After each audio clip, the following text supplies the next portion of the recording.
Welcome back to the V-Star. This is episode 5. It probably says something different on the Twitch stream. Now that I'm realizing it, I'll change that real quick.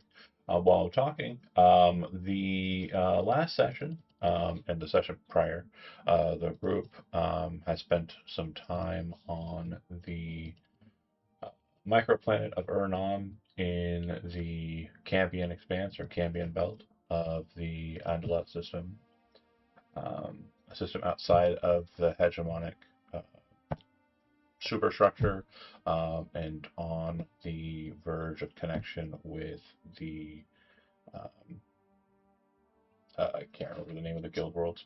Anyway, they went to this planet on a mission. Their goal is to rescue individuals off the planet that are considered connected to the rebellion, um, mainly the anti-hegemonic individuals that are present therein. And they have done just that. They have located quite a few individuals in this process. But the main name that they are looking for is someone named, gesturing to you to see if you have notes.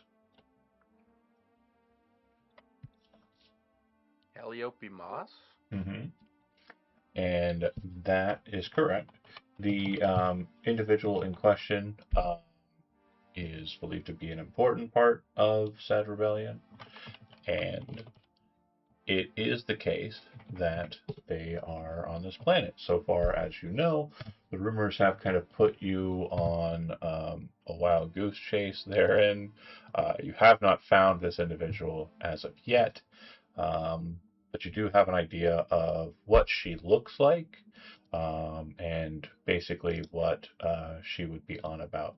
As a reminder, the individual that you were informed, she is typically wearing just very simple clothing, um, is an engineer of sorts, with kind of dirty blonde hair and just very simple features. Nothing too um, outside of what would be considered hegemonic norm. Um, yeah. Um, as we've mentioned before, the hegemony is very racist. Uh, anyway, um, that aside, um, they came down. They've done their work inside of the primary city, um, which is called Barrage. Um, they started and landed their ship near a small junker port. They were able to rescue an individual and a couple of other individuals. The main individual they rescued was a guy who had his own ship and has taken off since then.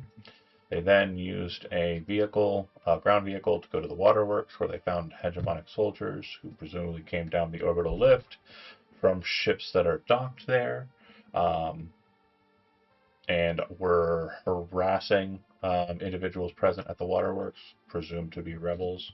They saved them, brought them to the ship, and some of them were still in the back of the truck um, when they went to the collapsed radio tower where she was last seen. Since she was not located there, the group then made their way to the defense compound outside of the Sun Eater Academy. Sun Eaters being a group of engineers slash way specialists who are primarily focused on replicating the people's jump gates, which is a power that's not currently replicatable in hegemonic society or by any other individuals. Limited jump gates are possible, but there's no means of kind of moving from system to system in a great speed outside of using the highways and the portalways that were created by their forebears.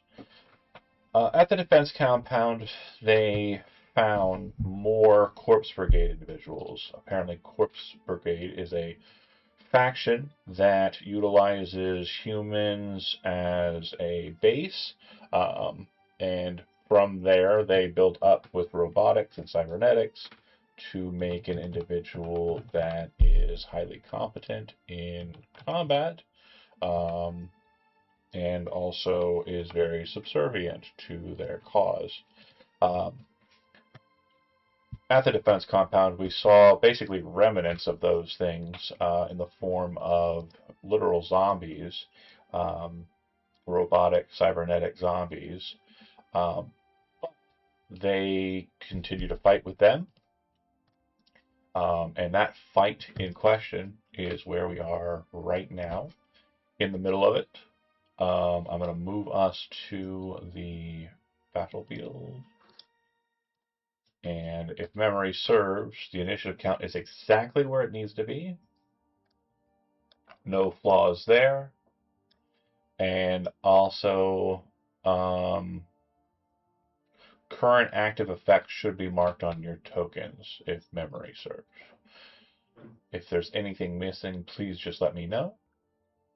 But since we're in the heart of the action, I just want to clarify too, John, your earth shifting ability, the one you use at the start of combat, that's still in effect. You haven't caused that one to dissipate, right? Yeah, it's still in effect. Cool.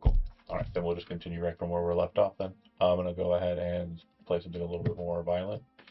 And it looks like Travis, you're first on the docket. Yeah, I'll stand up. Okay. I would remove it's right click to move your effect, right? Yeah. Oh, that's pretty awesome, but that's a little too rock and roll. Somebody specifically wanted more synthy. Which makes sense. That's action one is standing up. To get up to that location, you'll have to go around, I believe. I've heard of a climate. I'm on the innate climb. Oh, right. Yeah, that's fine. Okay. And then I'm just gonna. I guess I'll use a range thing. Instead of running at him, I can, push the person.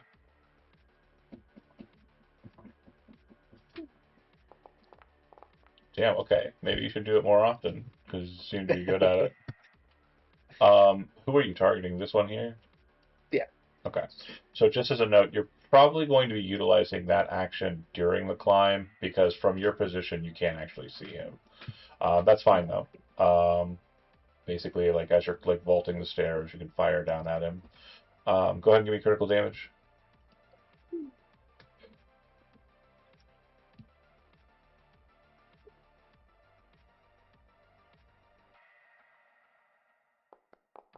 The same one we played last time. I want something different. Maybe lower. This one. So a hole gets shot straight through by the solar flare. Burns out the entire core section of it, but it does seem that there's like a portion of the gut that seems to be kind of sparking with manic energy, and the creature, as the one before did, will self-destruct. And yeah, so everybody is outside of a 10-foot radius from it. It looks like. I believe the closest would be you, So basically, this thing right here just blows up underneath as the holes kind of put through it. The detonation appears to be mainly electric energy that's kind of flaring out from its battery. Deleting this entity. Good job on passing your turn. It'll move to Twee. Wait, John. Yes. How much I can dash? Mm-hmm. Okay. And when I dash, Well, is there any, like... just for a second, let me explain it. So you have Yeah, 3 actions on your turn. You Yeah. can move as an action, and that movement, that action is called stride. You could Yeah. take the stride turn as many times as you like, stride action as many times as you like during your turn. So basically, in your turn, if you want to commit to just movement, you can stride, and that'd be 3 times your base movement. Okay. And these blasters are the same blasters from when we were out at that one place, right? Correct. They are identical to those. That's correct. Okay. I'm trying to get up to those.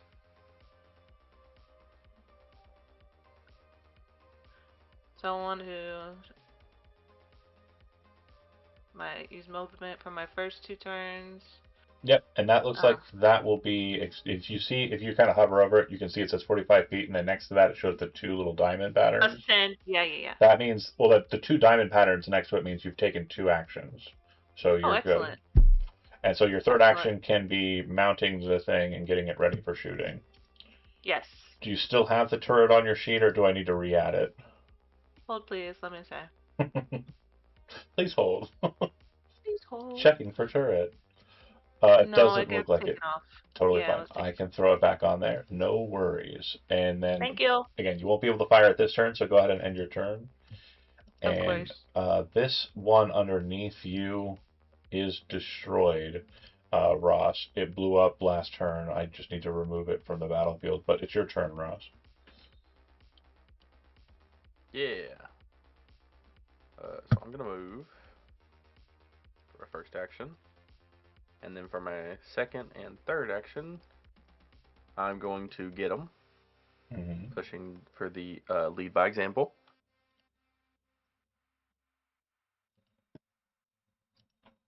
Okay.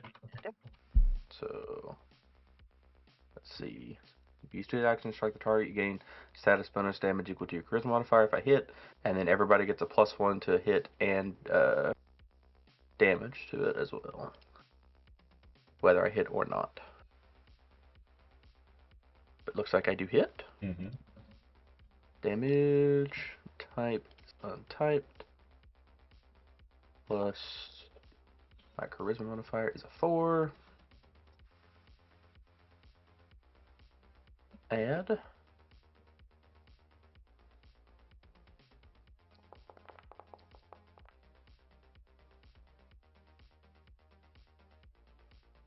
Okay. Damage is applied. It looks like it's a very solid shot and hit, but like it kind of shifts and hits in the chest, which you think is based on the laser fire that went through it and blew it up, is like a pretty weak point. But for this one, they seem to each be kind of individually built, individually different. It's a solid hit, but it's not as lethal. Gotcha. Go ahead with that's movement and shooting. Do you want to move again, or do you want to shoot again? That was it. Took 2 actions to Right. do that. Right. Sorry. It's been a little while. Yeah. Get him. And so I'll put the effect on the guy. I don't know why that's doing that.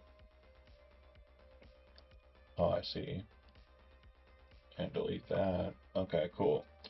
So he should have that now on his person. Yes, I said that. Okay. Next up is that very guy. So he's going to wander on over to you. Sorry, didn't mean to click. But he has difficult terrain in between you and him. So 5, 10, and 15, 20 to get to you. So that's all his movement. He's going to go ahead and utilize his fist against you. First attack. Oh, God. Sorry. Like I said, it's been a little bit. Fist.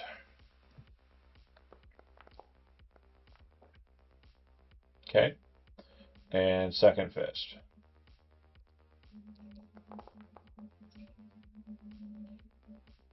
You're able to dodge out of the way of these attacks without issue. It seems that your shot actually kind of caused his swinging arm quite a bit of damage, and you're not sure why he's utilizing it. It seems very inefficient. Essa.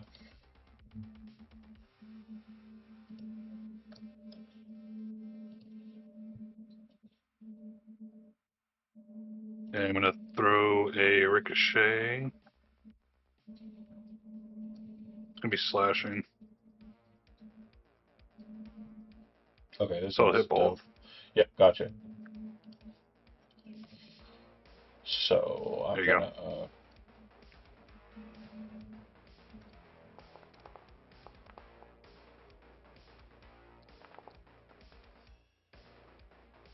They do not care.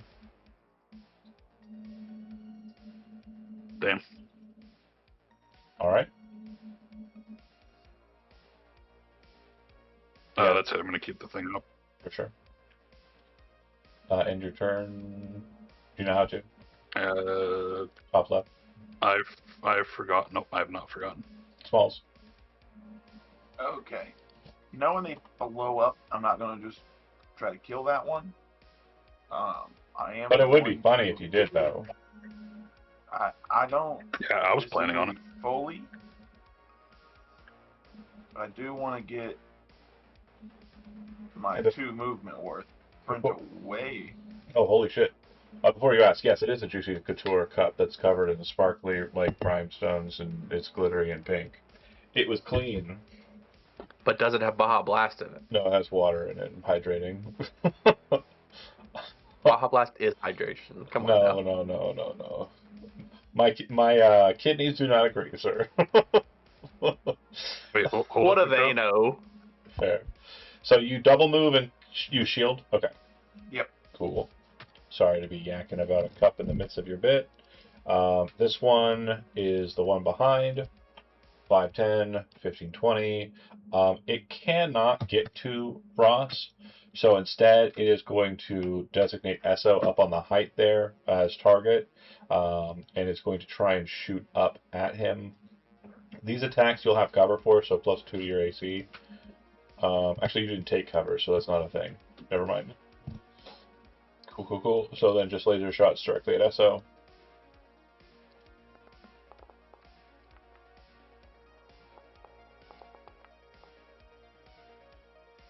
Bang, bang.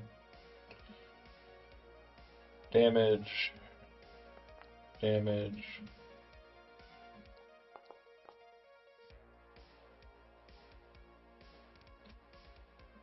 Ouchie. Yeah, some burning shots, some very hot, like, energy, laser energy. And then that would be it for him. You're up. Green. I almost called you Greeble. Game. It's a different G name. See, I don't know why our names are not as like mess upable. Like they're not as, but G names are just gonna be just. I'm not saying that our names are better, Brent. That's not what I'm saying. Okay. That's 100% what you're saying. I think that's what you're saying. I mean, whatever. Okay, whatever. You can say that. Okay, who are we shooting? The one in the back. Yeah, the one behind it. Yeah. Okay, go ahead and give me the damage.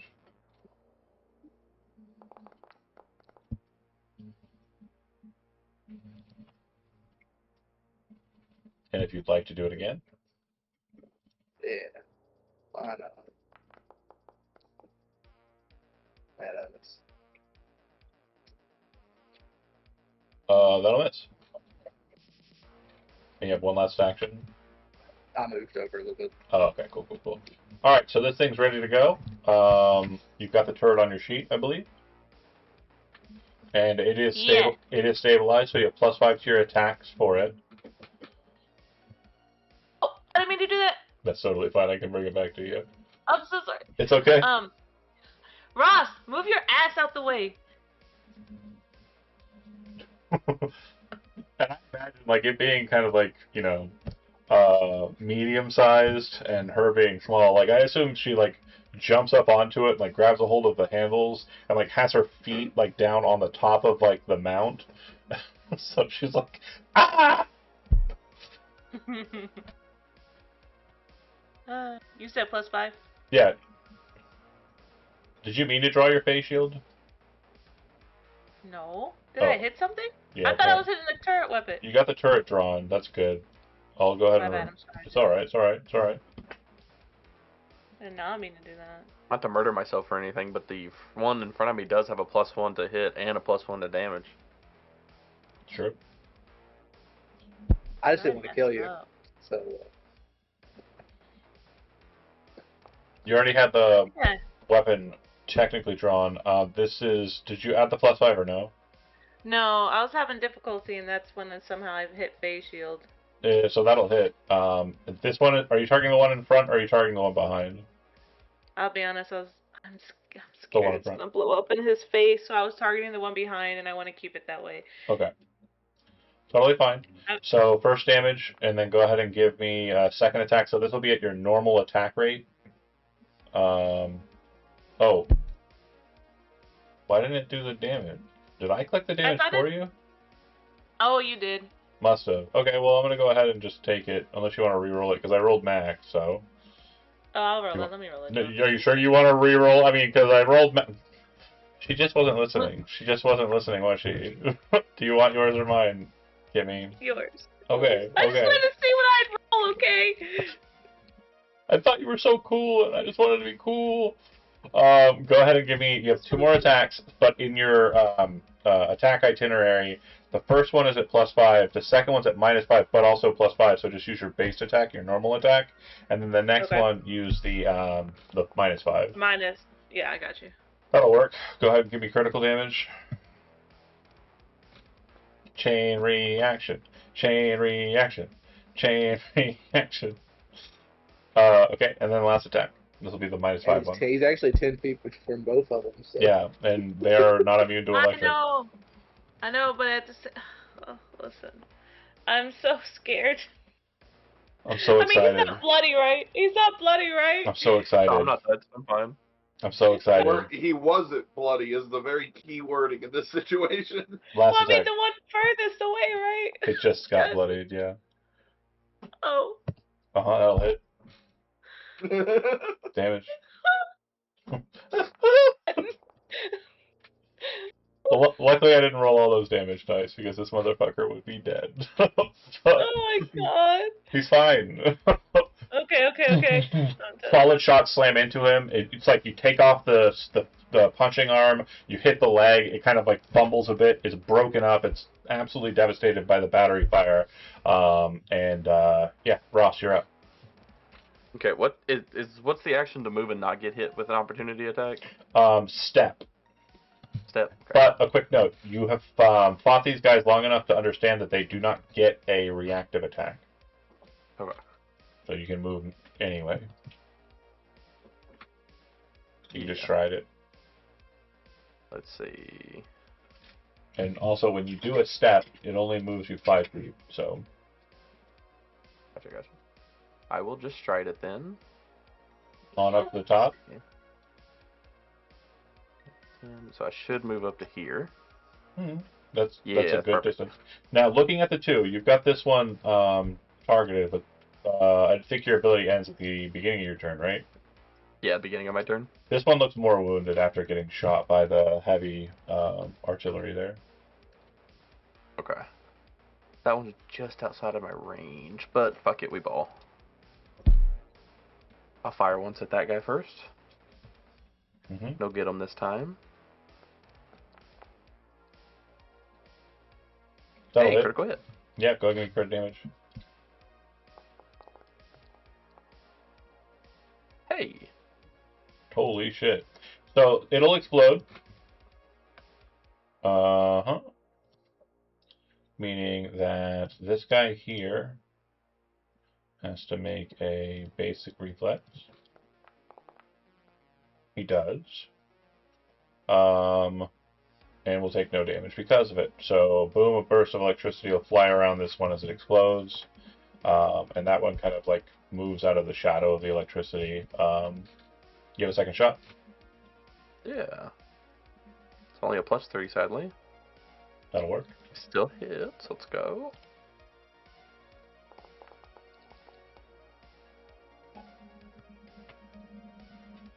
Okay. That's my go. Alright, it'll go to him.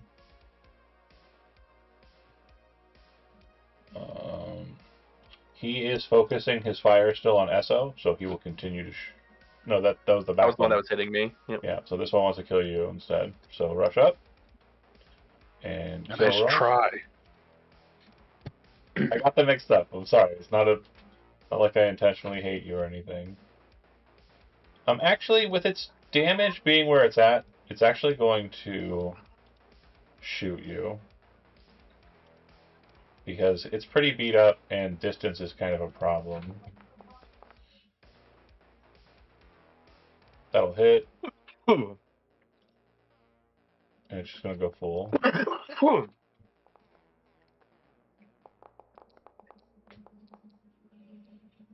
So 2 hits. It would seem. Let's see. And I can't watch out myself, can I? No. No, it's an ally. I'm technically an ally of myself, right? Ross like, hey, I should watch out. You're right. Well, unfortunately, no. Pal. Had to ask, you know? You miss 100% of the shots that you shoot at Ross. Wink, wink, smiley face. Or 1/3 of them. So it would be true. Oh, hold on. Whoa. Maybe he's right. Maybe he's gone and done it. And he's reflected the damage back on the robot. Pow pow, solid hits, and then you're going to be up next, Esso.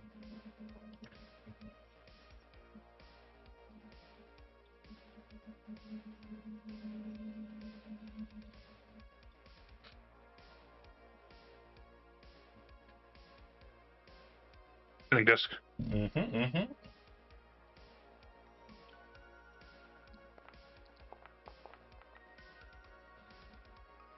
Die will fail, so take the damage. See it.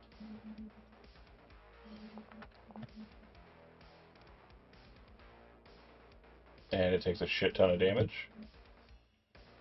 Because if you recall correctly, they are very vulnerable. Vulnerable 10 to it. I do. That's it. Since it's the last one, let's take cover. Okay. I don't want him shooting me again. Smalls? Now, real quick, I want to make sure something's clear. I didn't catch it and didn't want to slow down the pacing of it, but when you moved out here, you basically ran across terrain that's not technically crossable. Oh, Yeah, this is kind of like up. I assumed it was all like mostly flat. No, That's my bad. it's okay. It's okay. So what I'm gonna say is that I'm okay with that. I'm not gonna retcon and go back. However, if you wish to move back closer to it, and you can't currently see it, you will need to. No, sir. Well, if you wanted to, the closer location to go to would be up this way. You could actually probably get up there in a move to get an angle on it. I'm not going anywhere near the bomb. I'm going to be real with you. I have 13 HP. I'm staying away. This is where I live now. So that's just one movement. If you want to go ahead and take another one, you can get up to this, and then you can action load it up. Oh, I love that. Yeah, you should have gone. You should have gone up the stairs. Just go up the stairs and then go around. Yeah, I'm there. Do you still have your turn or no?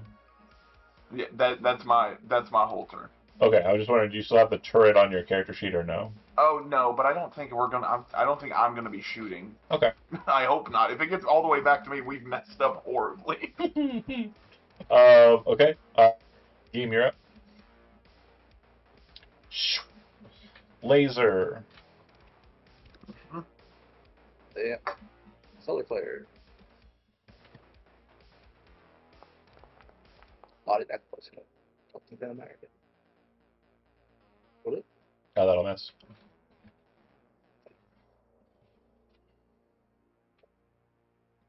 Again. Yep. Going full Vegeta.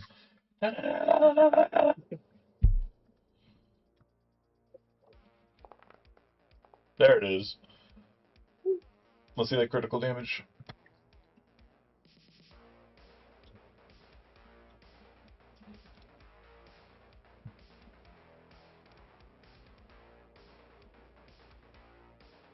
Wait, is that the damage? No, it's being slow. Fair enough. Close enough. Explodes, on fire, just detonates, gone. All right. With that fight concluded, as a reminder, you were heading through this kind of breach in the wall. It's not the main gate, but it is a means of getting in through to the academy. Anything you would like to try to do around here before you move out, or are we satisfied? I am comfy leaving the place. Are Go on. these turrets takeable? They are like the last ones were, in that you can take them, but using them outside of their mounted position means you have a -5 to your attack. And Yeah. yeah, they are something you'd probably just throw on the truck. The truck cannot Yeah. go through here, by the way, so the truck will be left outside of this defense point. Good. Yeah, Okay. that's fine. I would like to Oh. throw the turrets on the truck. Yeah, these big Is ones are this not. a big turret? Yeah, they're more actual cannons. These are not takeable unless you had, well, a very different ship entirely, to be sure. Yeah, Are Are I they don't. like automated ones? Like they fire like They are not nobody has automated. to be on. No, you have to go inside of them. There's like a little loading. Have you ever seen Star Wars? You know, the Battle of Yeah. the Empire Strikes Back, the Battle of Hoth. Like they got those standing, like they look like round porta potties with a cannon on top. That's what these are. I thought process if they were automated or mechanic where somebody could hack into the thing and they could be our cover on the way out. No, it looks like they can be, but the remote location where they would be like remotely controlled or kind of staged appears to be not here. Just load 4 more cannons up onto the truck, and then I'm good to go in. Yeah, you'd also see that like over here, this is kind of the watch point position. It looks like this is where the main kind of array is, and it looks like it's been absolutely devastated. Camera systems, radar systems, and other like detection methodologies. It looks like the main place that they were kind of killing people was over here. No, like, emergency med kits over there or anything. Roll me a perception check.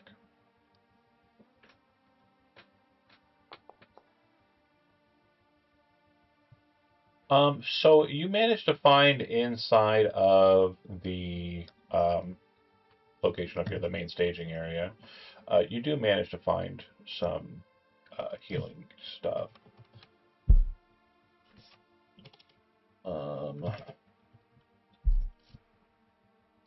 Ross. A med patch and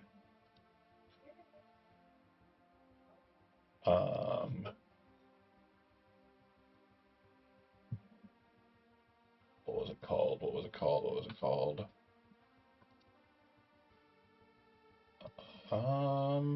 We'll just go ahead and say 2 med patches so I don't have to think hard. Those are on your sheet now. Do you want to pass them out?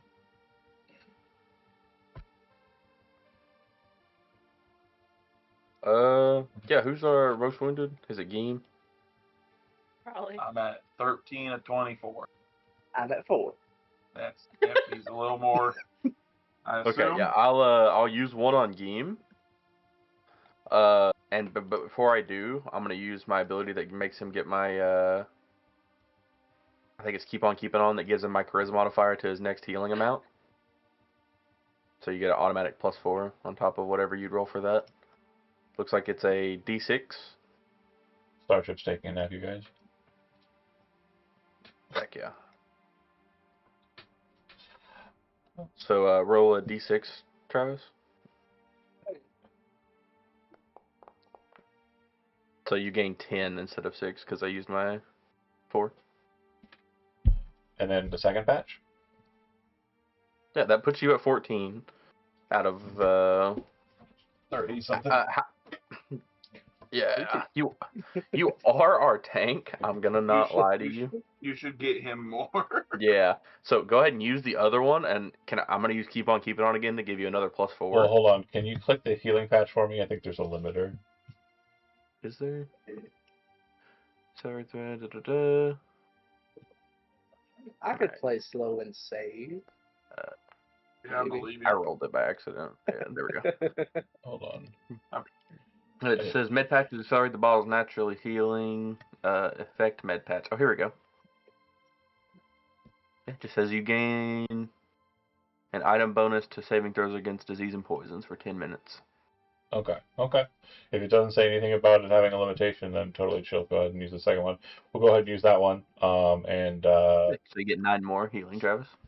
Cool. So go ahead and manually just adjust your hit points, please, Travis. And then I assume that from that point, the next beat would be moving to the Sun Eater Academy. Is that right? Yes. Okay. On the approach, as you are making your way there, um, there is definitely the sound of weapon fire. It does sound as though there's kind of a scuffle happening just at the kind of main promenade. What you'll note is that there is kind of a sharp divide between the exterior walls and structures and what appears to be the main kind of center structure or entrance point. And this entrance point, it seems as though the academy is kind of built up around this center structure, and there are means to go up in this center structure. So it's more like it's almost like a garden kind of set at the base of a massive building built over top of it with scaffolding, or rather kind of like support structures that kind of come down around it. Um, Additionally, the garden itself seems to be sitting aloft in kind of an open, empty area with bridges that lead out to it. Um, and from what you can hear, this conflict is happening on the opposite side. You can see the occasional streamer of a laser shot being kind of shot wide. You can hear kind of the cacophony of, the rapport of weapons being fired. And you can also hear large smashing and screaming. By the time you get to these bridges, you can see that there is a massive entity now seemingly having dealt with everything that was shooting at it, kind of moving around in that space. And bear with me here while I get your tokens onto the map. You are welcome to approach in any formation that you want. We'll obviously go over that once we have the map available to you to maneuver about. But just for visual, I want to make sure that we can see.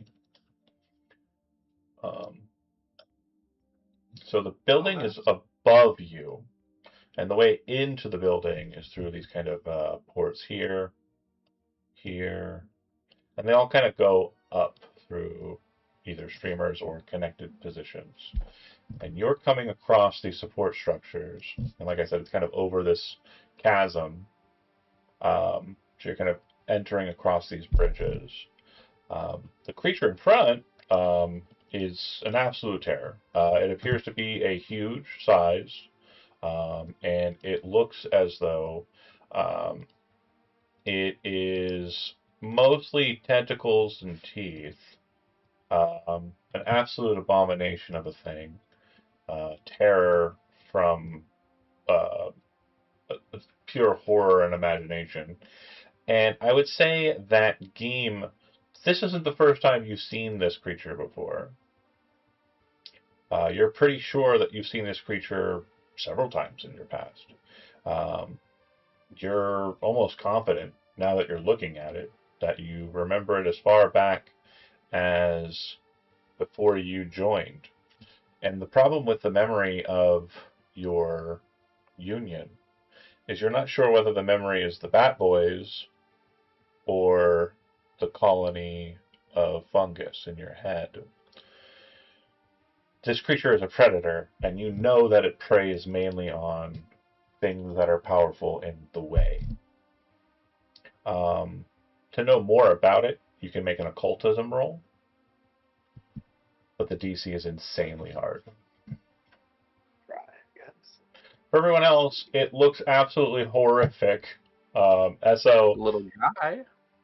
you recognize it as a warped being, a aberration, a cosmic entity that was distorted by a warp of the way, a warp of reality. But other than that, you don't know the specifics. Game, you're kind of like, yeah, it's scary. So if you want to go ahead and try an occultism roll, if you have it as a skill, you can try it.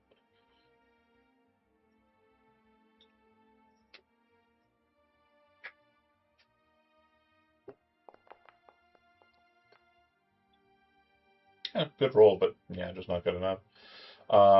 It's very much a kind of an aberration, an entity from the cosmic space that kind of like you in a sense as a witch warper, kind of this anomaly.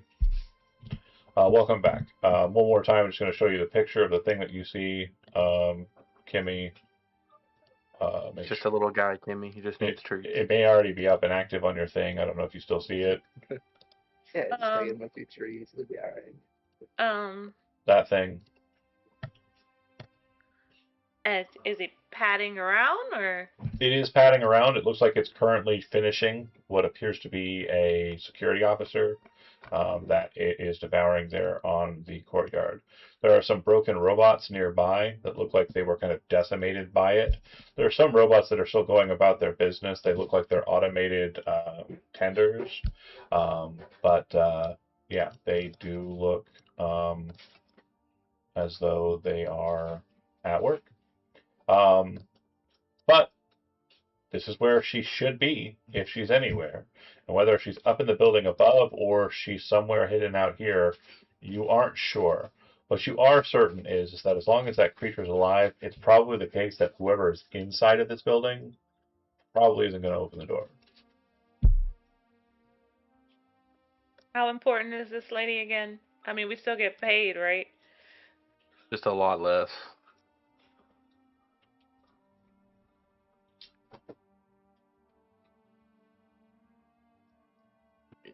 I just gave Geem a bunch of health. I think we got this.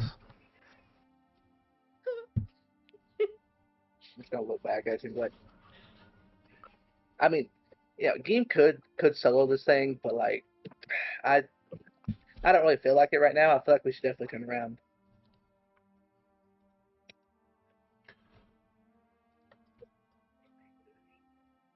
John, there's what are these things?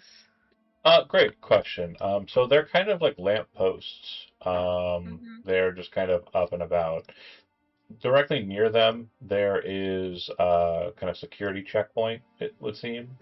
And a lot of installations that are core or central to kind of these terraform locations have generator methods for kind of creating the environments around it. It seems that they found a natural resource beneath this point, and these kind of turbines are creating or kind of pushing out the oxygen and wind. And it looks as though the terraforming is kind of focused in this location. So it's very green, very vibrant. The trees are very kind of red and rooty, probably due to kind of like an overlay from the soil that's probably being used to kind of let them grow. As an engineer, you would know too that these robots that are kind of fluttering about, they are mostly just for tending. And it looks as though this place is still being tended, but it looks as though some of the kind of nearby structures, robots, etc., have already been decimated by the creature. This is like a control panel right here, in here? So yeah, kind of, in that it's basically like an information kiosk. You're not going to be able to kind of like do much with it. You can certainly try with your hacking tools to utilize it in a different method. But as far as the security checkpoint, it's literally like you can just New York turnstile that bad boy. You can just hop over it, no problem. Okay, so here's my thought, right? I see all these little robots. We can maybe, if I can hack, or if someone else can hack these things, maybe we can use those to distract the monster to get by it. Well, the thing is that as long as that creature's still in the promenade here, the people who have the doors locked probably are not going to. Are not coming out. They're not going to let anybody through either. Like, I mean, I could still crash these little guys into the monster, right? Yeah. All out for that. That's if I can hack it. If I can hack the thing, right? Yeah, if you can hack it at all. Because somebody else has hacking too, right? Smalls? I should, yeah.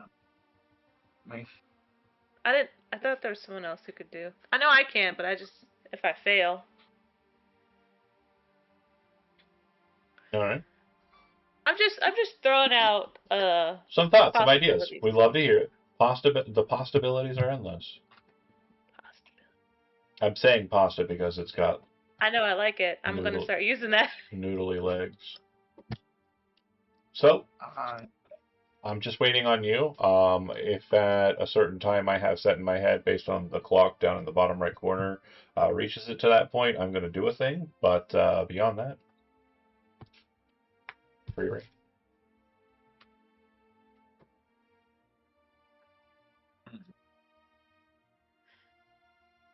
I mean, if you want to go for Ross.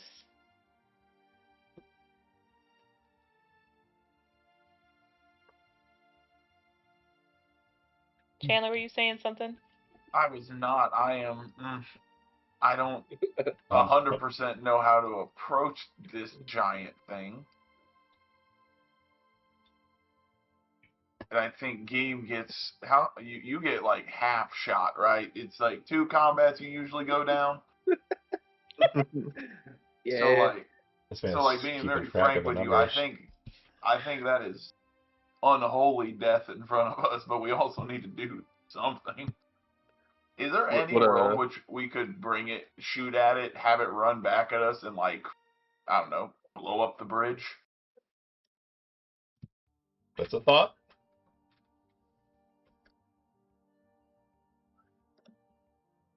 What would you explode the bridge with?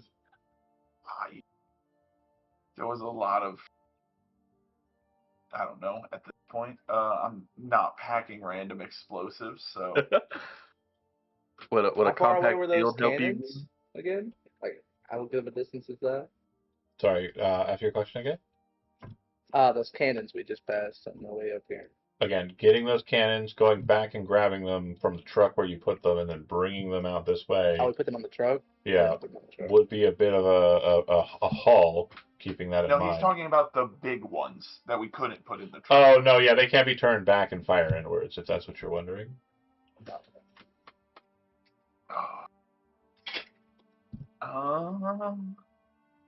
Man. Game, would a compact shield help you, anybody? Shield? Yeah. And I can't use my hands. He's just looking at the rats on his hands and the fungus. How am I gonna... And then the fists light up. You can't use, one hand and the shield on the other? I mean, I guess. What's the point? But the other one. Why even I want one of these bugs. live? My new drone. You know, Guys. I might actually, I might actually get you a token for that. They're a lot cooler than the token you have right now. Well, my drone's dead anyway. Yeah. So Is that like I'm eyeballing one of these guys. What was that? Is that like a real bird down there? Yeah. Okay. There's not a chance, I know it's this is more of a wrong thought right here, but there's not a chance it's some cosmic dragon deity, right? And we could just convince it to help us. And these are actual birds. There do seem to be actual birds floating and fluttering around the academy. Yes, Brent, that's exactly what Well, you never know, you know? They're not interested in helping us with this fight, Brent. I just had to ask, I give them some seeds. This place belongs to that one faction, right? Sun Eaters. Yeah. Surely, the Sun Eaters, they have bombs in their main building, right, guys? Right. See, the downside of that is to get in, we're gonna have to kill the thing in front of us so that the bombs are coming. No, we can sneak around it without it. We already covered. Yeah, but they're not gonna open the door for us. Oh, if it's in the courtyard, they're not opening the door. Yeah. I thought they just weren't gonna come out. No, nothing is happening. No, I wouldn't open the door either. Yeah, I'm not saying they're wrong. I'm not saying they're they're definitely not not wrong. Okay, there's a picnic basket over here. Maybe it just wants the treats. maybe. So, as I said, I had a set time before the next thing happened. As you are kind of milling about, just hanging about, I need everyone to make a perception check. We're dead. Alright, guys, I'm gonna roll a 1. Close enough.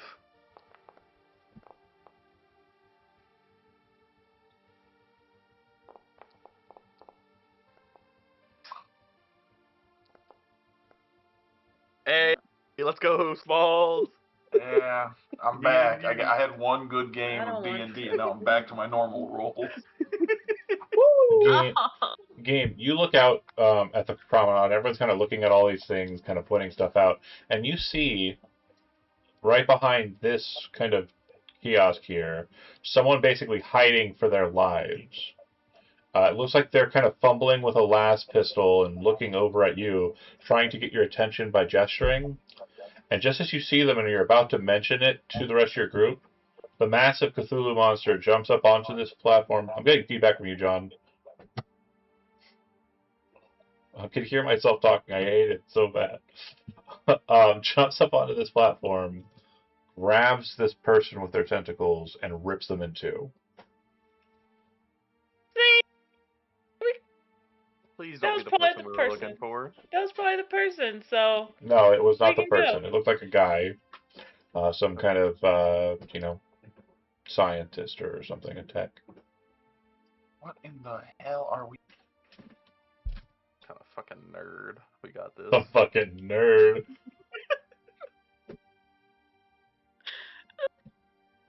I mean, I'll follow any plan that isn't immediate death, usually. But like in this situation, I'm kind of. What if? I don't like being chicken, but like Jesus Christ. I like the knock it off the bridge plan. Yep. And I'm gonna pause you for. Massive wings. I'm gonna pause you for another second. Pause you for a whole nother second. I have set yet another timer here. And there is another event that will be happening when I key to it, so keep that in mind. Quick question, everyone. Oh, okay, go. I was gonna say, here's the plan, right? We go into the fight, doing our best to tear its wings up so it can't fly, getting it over in this area, and then we all work together to push it off, and hopefully none of us get grabbed. I don't have a strength score. I mean, I'm a rat wrestler, you know. Here's a quick one, boss. Yeah. You seem very gung-ho. You have your grappler, right? I do. You think you could get the thing's attention, grapple onto a point, and jump off the side like a bungee cord? I have a grappler. I probably could. That shredding its wings and having it chase you like that is probably way more realistic than us shoving it off the edge. Yeah. If we don't want to believe in game strength, that's fine. I like that plan. He's one man. I'm a fat Italian, and we have a rat. You have to say like that. Okay. I say we go with that plan. Because he's an Italian. We get it. And a rat. You just picture him cussing out at Ratatouille every now and again. You asked why he said it like that. I'm telling you, it's because he's Italian. Yeah.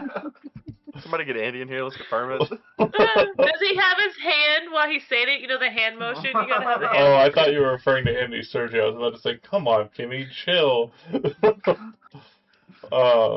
It's focusing up. If we can try to trap it off the edge after doing some damage to its wings, I can see it. I just don't think we can just go up to it, shove it with that many tentacles, and make it out. That's fair, yeah. I like that plan. Either way it goes, we have to damage its wings and get it to the edge, and hope if we kill it in that process, more power to us, but I think that's our plan. I think that's our go-to. Okay. Once we get its wings damaged, I will do my best to draw its ire and jump off the edge and grapple up. Hopefully not getting grabbed by it. Sounds good. Let's go then. Do we want to try to stealth forward as much as possible, or just go for it? I feel like just going for it's the best bet because it'll get it closer to the edge. Okay. I'm glad I'm in the back, so if things go wrong, me and Twee just sprint away. Oh my god, he ripped Gee in half. Oh my god, I can't wait. Oh my god. I do want to try to hack the console to get the get these little guys. So I don't know, if you guys want me to try that before we go or as you guys are going? So, you're moving over to the console, okay? Yeah. You get there. Doesn't seem you've caught the attention of anything. It does seem that the display has a kind of activation of hand touch.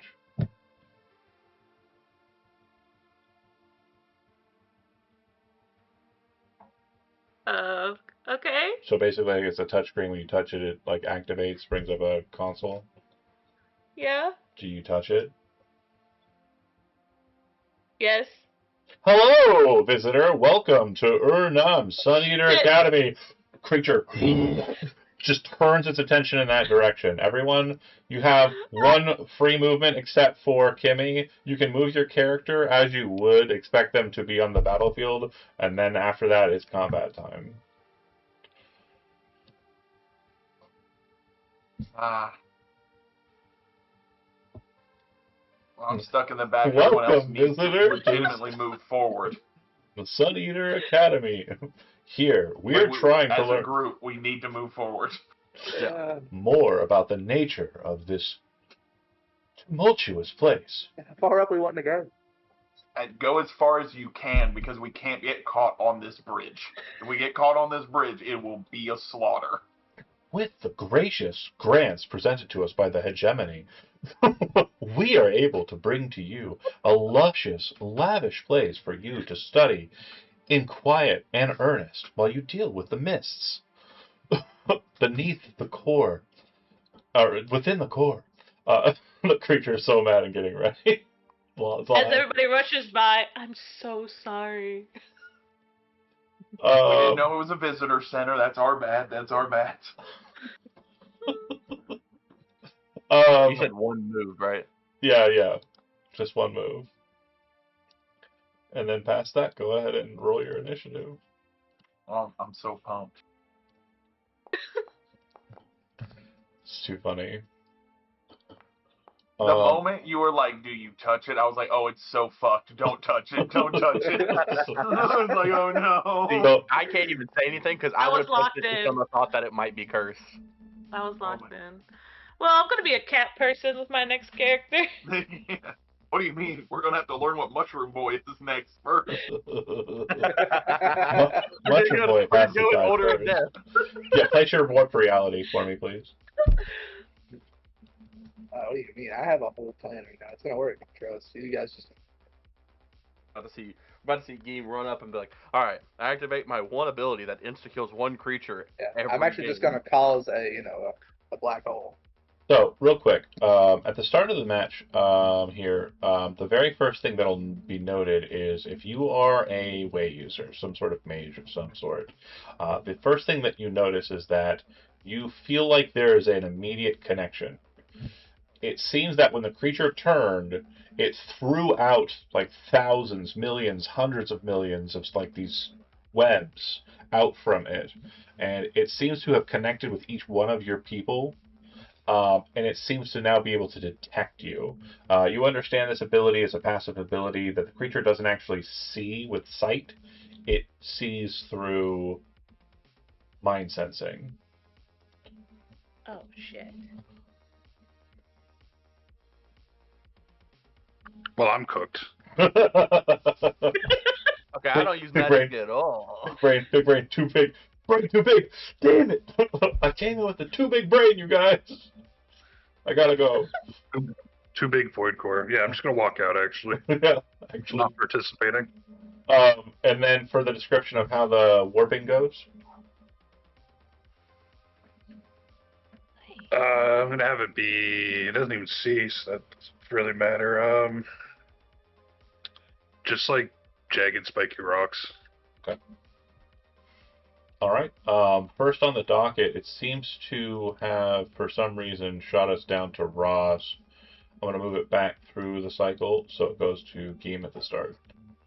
Okay, Geem, you're first on the docket. Again, you've seen this thing, and you feel like you've been hunted by this thing before.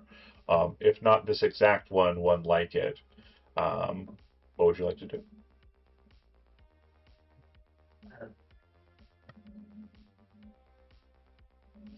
I don't have range that would hit that, I don't think. Your shot can fire as far as you like. It just has penalties for distance. Keep that in mind.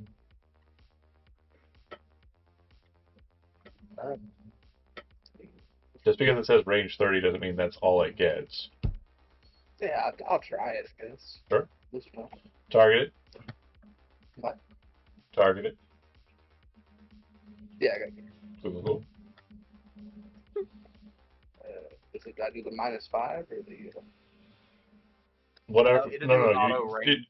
Just do the normal base attack. Oh, But okay. based on the distance from your token to that token, it will calculate the penalty. Oh. Yeah. So as you can see there, see how it says range 4 penalty. Yeah. So that's a hit.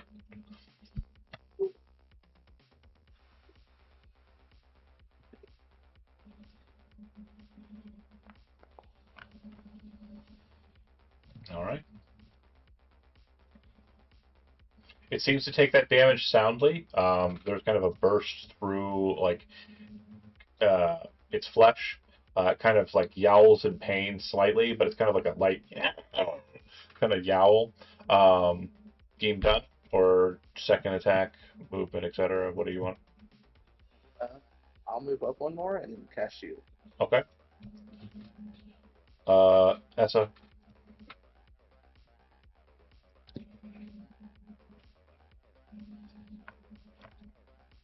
How far down is How far down is what? down there? It's equidistant, so maybe like 2-3 feet. It's not gonna be. It's negligible. Okay, so there's no under part of that. Yeah, it's mainly like these are kind of like they're not like at level with this side either. So this is kind of like a 2 foot down, and then there's like a little like garden area. So you can use it as cover, but it's not that far down.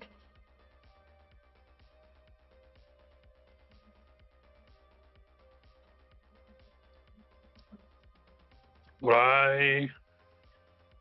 No, it doesn't help anything. The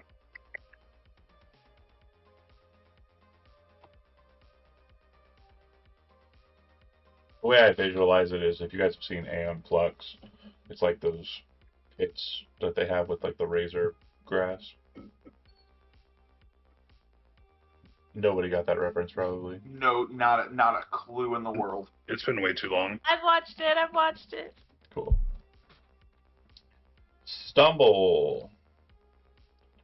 You're targeting the creature. It's in 100 feet. It needs to need a reflex.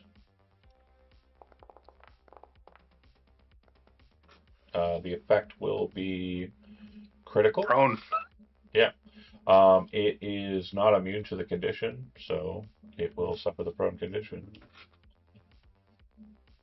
And future reference, if it were flying, it would start falling. Yes.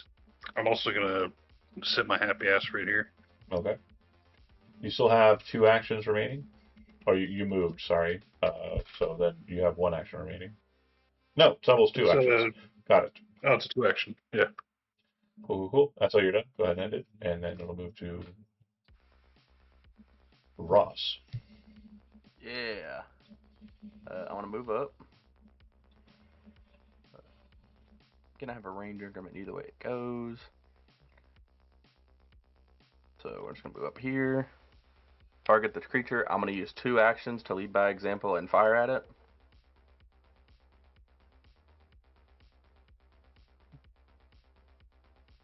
There we go. And then let me fire my shot.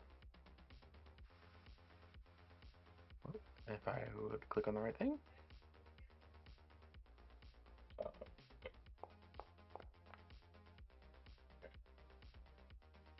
I hit. Let's go.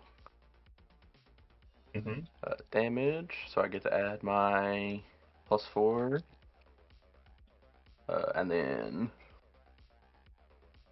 you and your allies get a +1 to strike and damage on subsequent strikes after this.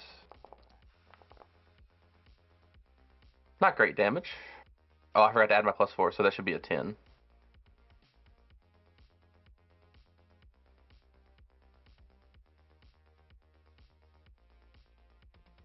Okay. And then everybody gets a +1 to hit and +1 to damage on the creature until my next turn.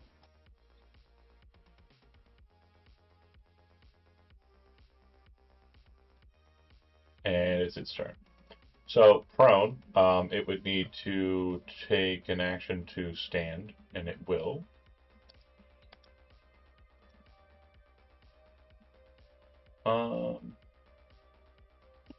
Do I? I hope so. I genuinely do. Yeah, I do. It leaves. Yeah. It's so afraid of Esso. Right. So it will get back up. When it does so, it will then kind of look towards Esso, and you can hear, like, in your head for a moment this kind of almost chiding voice. It almost sounds like one of the members of the parish that were basically reconstructing you. And it sounds the voice it sounds like it's speaking, but the words it's saying are not really intelligible. But there's a feeling, like a memory, that's kind of present here that kind of reminds you of something traumatic in that kind of early experience.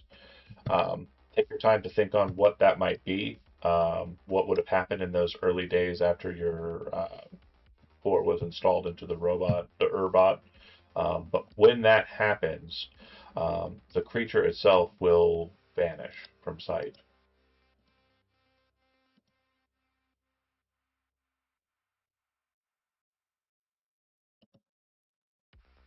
Now, I And see. Is combat still happening?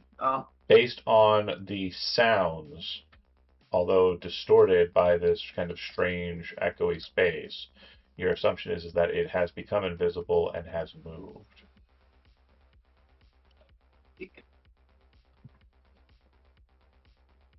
You are up next. Did we hear what the movement would have sounded like? So it's very echoey. So as you're on your turn, as an action, you can try and figure out where it would have gone by taking an action and using perception. Twee, you're up. Okay. And welcome, of course, to the Academy. It's still going.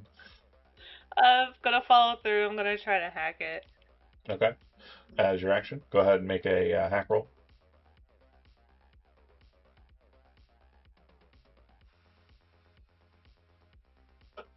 And Computer the goal, roll? yeah, computer, sorry. And the goal, obviously, is to try and kind of seize control of the drones that are present and around. As you're kind of trying to connect, it's basically like imagine going to Disneyland and trying to take over the entirety of Disneyland off of, like, one of the small TVs inside of, like, a ride on the line wait in. That's what you're trying to do effectively. So that first attempt is a failure. Any future attempts will be at a -5, and then we'll continue to degrade as you attempt. How many actions is one attempt? 1. Okay, so now for my next one, I should just put -5. Yes, if you're going to as a continue. modifier. If you're going to continue, of course. Yeah. So that'll have I did put -5. It doesn't look like they got included. Regardless, it's successful enough. So at this stage, you can use your action to do one of the following 3 things. You have these as option. Option 1 is to pilot effectively one of the flying vehicles and move it 30 feet. As I do not have tokens for them, I will be utilizing some chicanery here to make that happen. But they can only move 30 feet, and it's your action to do so. The other thing that you could do with this kiosk in this current methodology is you can open the doors to the structure. And lastly, the only other thing you could do would be open the security stations, which require 1 extra space of movement to hop over. Unless you're very small, like Geem or Twee. You have 1 more action. I want to pilot a thing. Okay. Which one do you want to move? I could do any of these, even these little robot guys? Totally fine. Okay. Now, I'm sorry, John. Do these robot guys look like they have something in their hands, like cutters or something? There They is look like no they're weaponry. There is no device for attack. It's okay, but they can fly. Yeah, you can fly it, and it's moving at a pretty decent clip. So it can hit things with its body. But other than that, no, there's no... And if one goes down, would I have to do another hacking roll to acquire another one? No, as long as you're at the terminal in this current state, you can continue to do these 3 actions that I've mentioned without any interruption. It'll just be an action to do it. Okay, I want to take this one. And where are you moving it? 30 feet into the center. Okay, so we are going to go ahead and say that for the time... You can use my drone as a marker. Yeah, since you're not currently able to.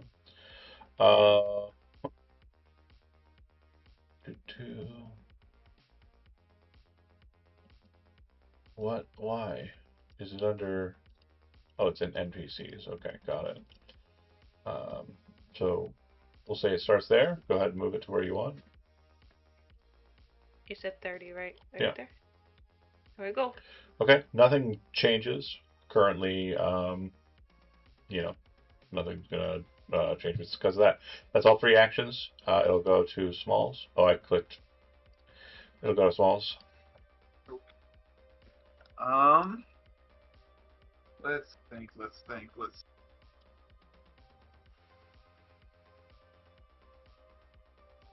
I can't see it. Don't know where it's at.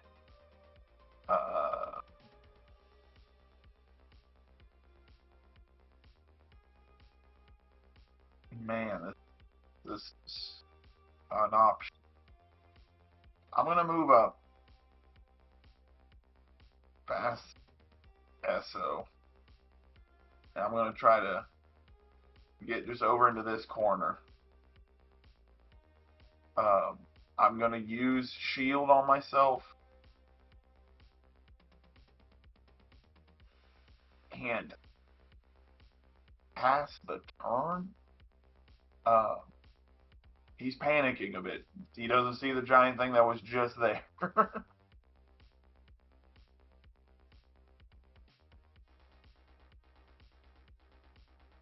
Okay.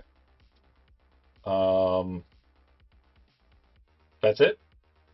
Yeah, not really anything else for me to try. I'm not running out in the open or anything crazy. Game, you're up.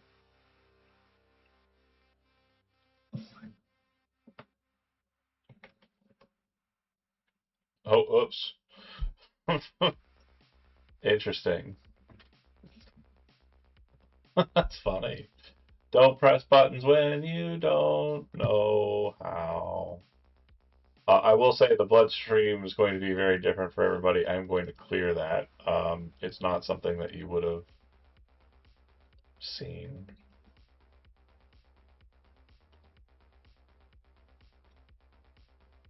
Game, you're up.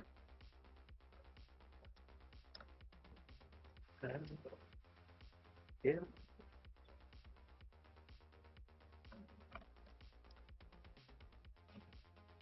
Just trying to think.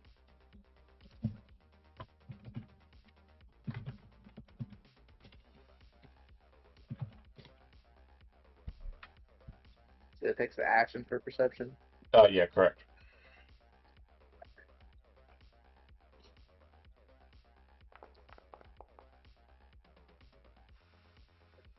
Okay. So in the looking, you do not see anything. It doesn't appear that you're able to kind of spot anything untoward. You're pretty sure that it moved off of this balcony, though, and it either did so in like a direct southern route or a direct kind of this way or this way. It could have came off anyway, but you do not see any signs that would kind of elucidate exactly where it's located. And just so you know, the blood splatter, which I thought I'd cleared, the blood splatter was an indicator, so I have retconned the movement to ensure that the ball and Cups game I'm playing right now is not ruined by my stupid hand. But yeah, you do not know exactly where it's located.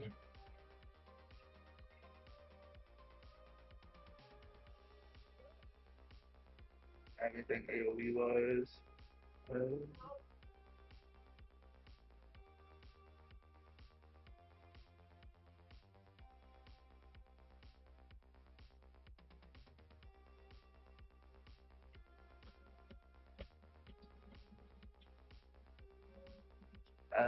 Can I activate my Stellar Rush and move up to the stairs here?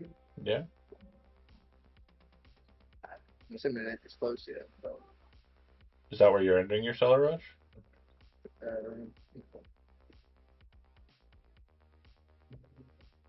Like middle wheel.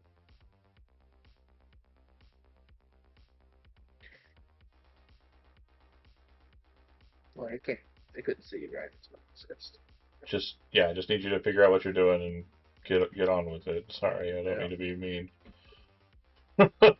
Sounds like you're mumbling and trying to get answers from me that I'm not going to give you. It ain't happening. I'll just launch a, I don't know, stray solar flare there. Okay. And one over here. Go ahead and roll and roll.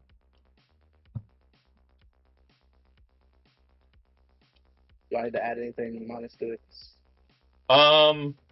You just roll it straight. I'll do the penalties and such on my end. Alright. It might say it hits, but I'll assure you that that's not accurate.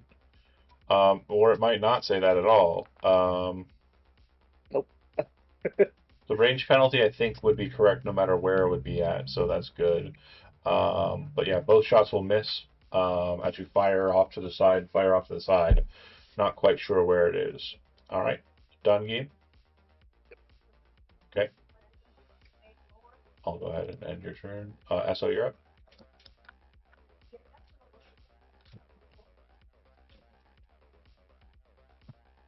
John? Oh, I hear you. You're up. I know.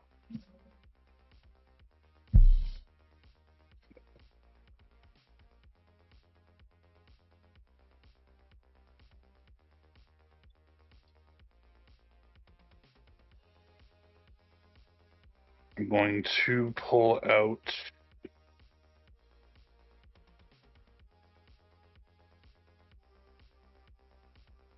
what did I just do? Okay.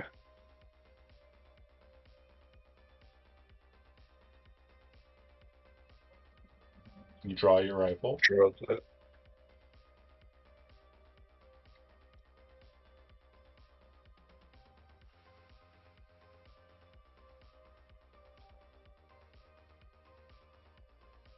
I'll get behind them and then keep the other thing up.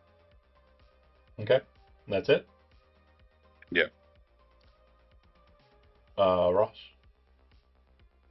I'm worse at it than Game, but I'm gonna try a perception check to see if I can find it. Okay.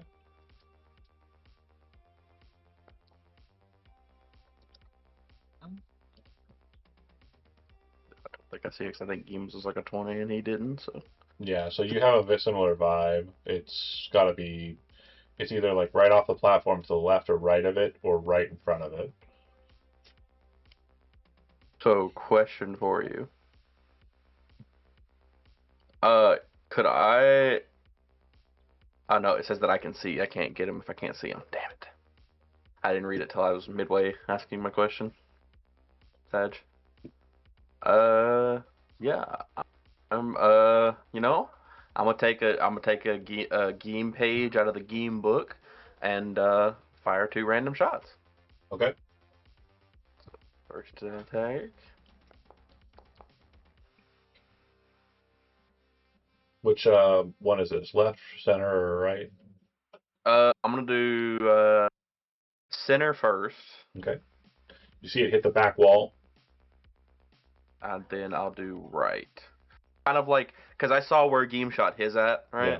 So it's kind of like a little closer to the center, Okay. but not like, kind of like if Game shot his here and my first shot was here, it'd be kind of like this general direction. That works.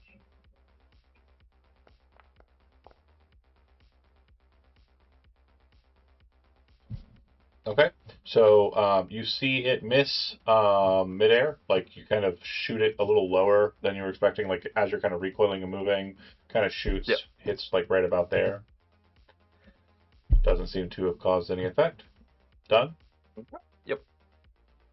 You see the ground kind of like become very clean, like this debris here and rubble becomes like seemingly taken up by something. And in that sudden moment, you would see directly in front of you, right at the gate, the creature appear directly in front of you. And as it's doing so, you can also see that the wounds that had been dealt to it seem to have covered over and have healed a bit. It's glaring directly down at Geem. Its big ass mouth opens up and it's going to scream. Geem, I don't know how the fuck we missed that. The 30-foot emanation is going I don't to use be range. out from it, meaning that it will capture all parties. I said we, I didn't just assume you. The other thing you'll notice is that as it's moving in kind of a now physical phase, SO, it does appear that its tentacles are going through the illusions, like it doesn't seem to care about them whatsoever. Heard. So if you are in that area, which is everybody except for Twee, I'm going to give Twee the out on that one. Go ahead and give me a will.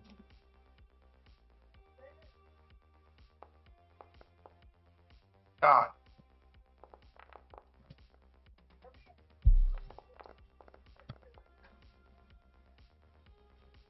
That's a critical failure for Smalls, regular failure for Ross, regular failure for... it's a critical failure for Geem as well because of modifier. I don't know why. Oh, okay, because you guys are... I see. Origin. If you guys... Okay, quick note. Thank you, Brent, for this. If you guys look at your saves on the bottom there, see how it shows Ross has the origin and the result, right? If you actually click the button in the chat that calls for the saving throw, that would be better. Does that make sense? Yep. Okay, cool. But that said, it looks as though... No, it doesn't. What do you mean? Click what button? See where it says Psychic Scream, and then it shows like 30-foot emanation, 3d6 mental, and then DC 15 will, and it's like a little like highlightable. I see it now. Okay. Yeah, if you had your token highlighted and click that, it basically treats your token as the selected token, and this is the source. So it'll correctly kind of apply penalties and results therein. But it's fine. I know them. Geem, you are going to suffer a critical, and so are you, Smalls. So I will apply Frighten 2 to Geem. I will apply Frighten 2 to Smalls. I will apply Frighten 1 to SO. I will apply Frighten 1 to Ross. Now, if you recall, Frightened says that you have a status penalty equal to the value to all your checks and DCs. So -2 for the 2s and -1 for the 1s. Unless specified otherwise, at the end of each of your turns, the value of your frightened condition decreases by 1. Also, damage. 3d6. And boom. Actually, hold on. It'll be boom. Oh, you all failed. Okay, so I don't think you take critical extra, right? Critical takes I'm double. down anyway. Oh, cool. So then boom, critical double, and then regular for these two. Okay, so that's hateful. Tweet. You're up. You watch as Smalls falls to the ground, grasping his head in pain as this thing yells out in this belting out, echoing scream. You see Geem drop to the ground for a second, trying to hold his composure, and then fall to the ground, spitting up blood and fungus. And then Ross and Esso both have their own reactions, but seem to be less affected than the other two. What would you like to do, Twee? Oh, sorry, hold on. John, if you were talking and telling me you were doing this, I see that you posted it, though. You can reposition to a space you'd occupy in a different reality. You instantly teleport up to your speed to another area. Go ahead. You want to go farther than that? I don't think I can. You can go your full speed.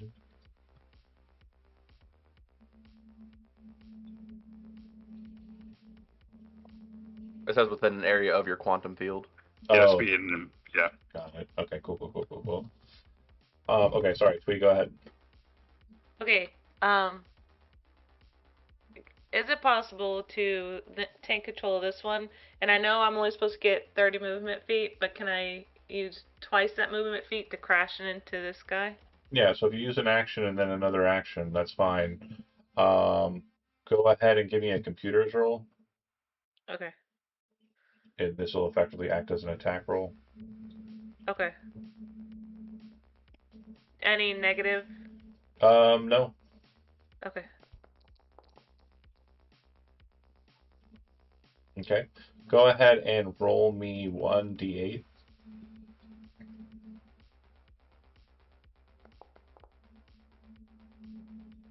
Okay.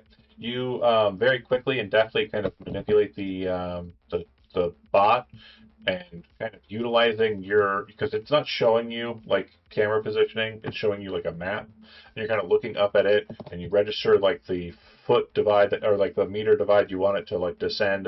You want it to be exactly where you want it and you're putting it on the map. And as you're doing so, you cause this drone to fly straight into the chest of the thing. And it will take twice as many that damage. So you slam the drone into it, it explodes into parts against it, glassy wing kind of shattering, and it looks like it could have been more deadly if you'd aimed it a little better. It was a critical success, just the damage roll was really bad. Okay. Anything else from you, Twee? That's 2 actions, you got 1 more remaining. Is it an action to hack a different bot? Again, it's an action just to move a bot. Yeah. Just to move. Okay. So then this one that I have over here, I guess I want to move it into it. To its. Yeah. Go ahead, make another computer's roll to see if you hit it. Okay. I'm just gonna try to crash everything into it. Yeah, that's fine. It's not yours. The whole place is blowing up anyways. Fuck it. Yeah. That'll hit it, but it'll cause the drone to break against its back. It seems the back is extremely well armored compared to the front and the legs. So you see the drone slam into the back of it and just shatter into pieces.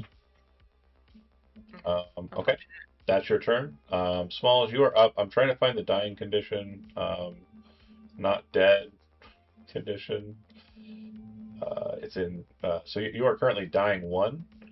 And you're going to make a recovery roll. I haven't had to do one of those yet. Where are those? No, Game's the pro at it. If you want to know how it goes, just go ahead and ask Travis. You heard the man, Travis. How do I? Where is this? It's like right below your HP there. Like, you know where the bad icon's at? Like the rest. It's the opposite side. Oh. So you reduce your dying value by 2, which means that. Hold on a second. It says we all live and we get to walk away happily, right? That's what that says? That's the way I read it, yeah. If you take damage, losing the dying condition, and you lose the dying condition if you're still in such a. I am going to say, because you had dying 1 and you rolled a 20, which normally would reduce your dying value by 2, I'm going to be a real star here and a real friend. I know it's not the right system, but I figure it's fine. Nope, other way.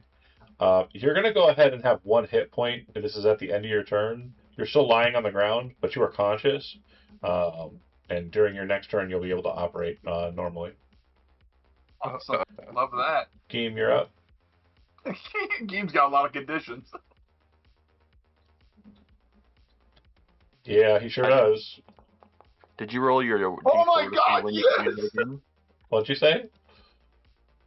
Did you roll your d4 to see when you could psychic scream again? No, I haven't yet. Okay. I didn't know if that was something you had to do right then or not, so I knew what the plan was. I can check it. For us. Hold on. 1d4 No one rounds. else is excited. Okay. He's up too. So after 1 round, it'll be able to do it again. Fuck. That's not what I wanted. Game. I've set a precedent for this fight at least. We'll say that. We'll go ahead and remove that. Duck that down by 1. You are still prone, and you are still technically frightened. Okay. Obviously a bit more frightened, but maybe the sheer force of the way will empower you in this next turn. So you are up. Barely, it looks like. What would you like to do? Since I don't have a way to heal myself, I'm scared. You can run. It's not illegal for that to happen.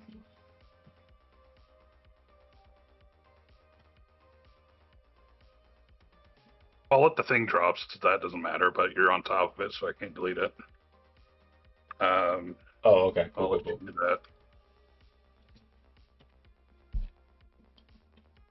that.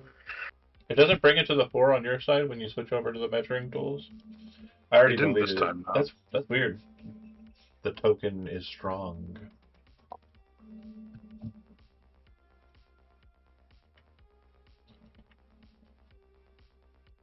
Try to make him stumble again, I guess. Yeah, it's not a bad one. Okay. And then it is reflexing.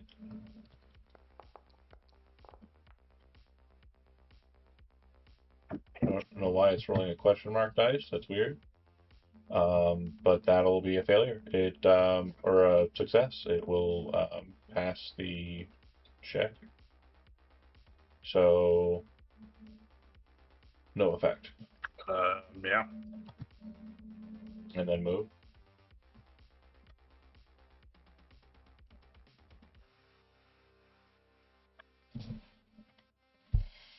All right. Ross, you're up, but only just. Yeah. Does the creature look like it's targeting anybody specific, or is it just kind of Game. game specifically? Yeah. Okay. Okay. Does it look like? I know this is probably not. It's probably not gonna be able to tell from here. Okay, so I have a plan. It's not a great plan, but plan nonetheless. Like it's focusing on game even after he was downed. Like he was on the ground. It seems to be focused on game the most. I actually have to ask a question. Game, are you still like? You still have glowing hands. You're still in solar effect, right? Yeah. Yeah, him. It's Game. Game's the target. Okay. So would it be an action to pick game up? Yeah. And okay. If he does not want to be picked up, then he can resist. Okay. So my plan here is it focusing on game. Would I be able to pick game up, jump off the edge, having it follow us, and then like grapple up back up after it and go through the ground? Yeah, I know. I know it has wings, man. I'm trying to think of something to save the party. Okay, so without letting anybody cut you off, and no matter how stupid your ideas do sound to other people, including myself, yeah. I am going to ask you, instead of asking me a question like you just did, tell me what you're doing. Now, questions that are about mechanics, I'm okay with. When you said, can I pick up Game? Yes, it will cost you 1 action to do so. If Game does not want to be picked up, Game can resist. It would then be an opposed check. Then your second action is what? My second action. Let's see. My second action would be moving. Game, real quick before he moves into that second action, are you resisting the grab or no? No. Not much. Okay. Not much will inside of this body for me to do so. Not right now. There's not. No. Fair. Oh, fair. Ooh. I know this thing looks pretty fast. Now, okay, so I want to make sure something's very clear. You currently have Game in your hand, and in your other hand, you're holding the gun that you shot at me with, right? Oh yeah, Do you have a second action? A third action, yeah. Well, I have two left actions after. You have 2 actions left right now. So what's your second action? Game. Okay. Well, this plan has been shot all to hell, but it's fine. I have an idea. There is the classic do what Esso's doing and just run. That's a thing. Yeah. I'm not dying for money. Hold on. Okay. Yeah. So I'm gonna. This is a mechanics question. To use the auto grappler, it would take an action to draw it and an action to shoot it, right? Yeah, and every time you've used it in the past, it has been very easy for that to happen. So it's just been presumed. Because the thing is, too, it's like, the movement is indicative of the shot. So we've always done 2 actions, and we will always do 2 actions for it. Okay. And then for my way gun, just letting go of it, does it cost me an action to do that? You're literally leaving it behind? I really don't want to leave it behind. Then but your action to sheath it would be what you'd have to do. Yeah, sheathing it would be what I have to do. Okay. So it would take you 2 actions to get your grappler out, and you'd be standing right there. Yeah.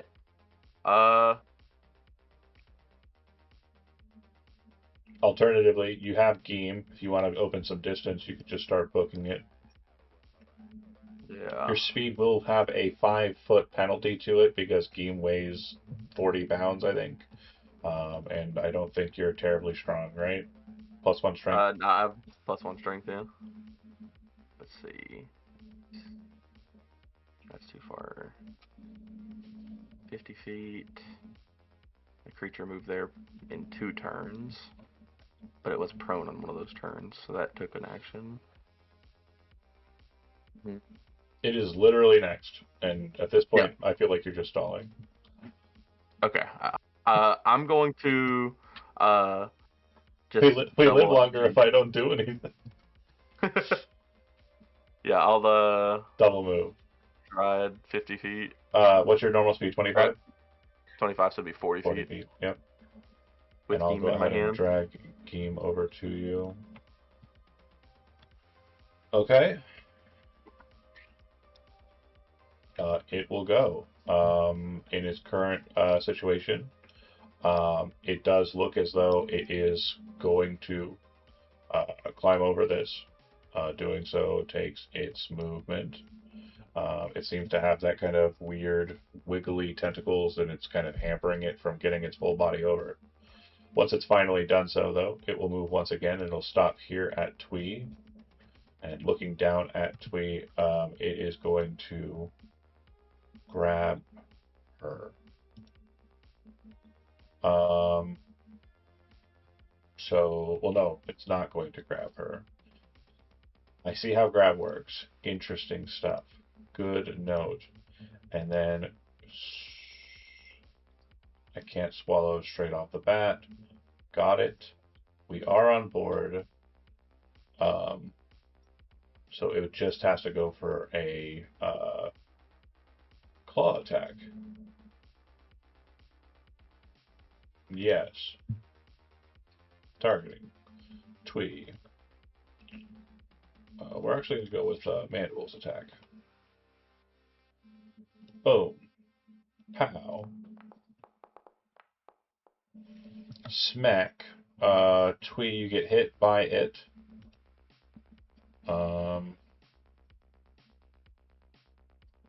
It cannot grab yet. It has to do so as another action. But it can't do the on a separate turn, so it'll have to hit you again. It hits you, kind of knocking you away from the console a bit. You can still perform actions at the console if you wish. However, doing so will incur a penalty to any computer's rolls you make at the console of -2, because it's got its like tentacle on the console a bit, and it's kind of like also there. Okay, that's it for its turn. It'll go to Twee. Okay. What was it called earlier? Step, where it's just 5 feet away and it's can't make reaction. That's right. Okay, step away. So attack 1. And then Another 30 feet. I guess that's technically this, right? Mm-hmm. Or does that include my 5 feet? Or is it here, John? 5, 10, 15, 20, 25, 30. What's your base move? 30? Shoot, hold on. Am I actually 25? Hold on. I have the wrong character. My bad. It is. It's 25. Let me move back. So if you're just stepping and moving, yeah, you're right there. That's two actions. Yeah. Then drawing a gun's an action, correct? Yeah, it would be. Alright, so I'm gonna draw out my pistol. Okay, cool. Then, I already pressed it. Yeah, I'm sorry. Smalls, you are up. And by up, I mean you are prone, laying on the ground. The creature is literally right next to you. And as you're standing up, I want to give you a free perception check. Okay, let's do it. Mine's an off switch. Yeah. Yeah, you're very focused on the situation as it stands and kind of still frightened of the creature in that. So you don't see something that's coming. So, in the frightened condition, I'm trying to get away from him. I'm guessing. Yeah. Again, it does seem it's blocking the passageway out from you, but it is very much focused. That one. Yeah, it's very much focused on the bridge. Can I take that 5-foot step, just scoot here, and then book it? Yeah, hold on. Before you do that, you're going to need to lose the prone condition. You're still prone, so you have to stand up. That's another action. Okay, yeah. Okay. How? Got you. Okay, so then I can move 25 feet. Yeah. How much action? 5, 10, 15, 20. Okay, I didn't know if I could just go across this. Yeah, you can. It'll be 20 to get to there. Okay, let's go the whole 25 then. Okay. And that is everything from me for my turn. Yep. And it does seem to kind of, as you're kind of fumbling over there, since you didn't say you wanted to try and do it stealthily, it does stop for a second and turn its head in your direction. At the end of the initiative, though, the matter at hand, you do see that there's someone else on the promenade with you over here. And as you are coming out and running around, you do notice that she does have a very large-looking rifle that she's pointing at that creature. I will add her to the initiative.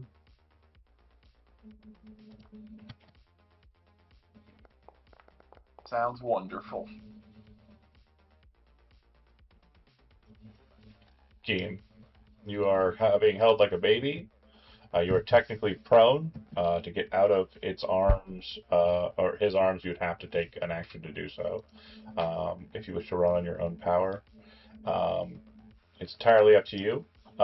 Smalls, seeing her, do you mention that she's there, or do you just tell them, or just ignore it and are going to keep retreating?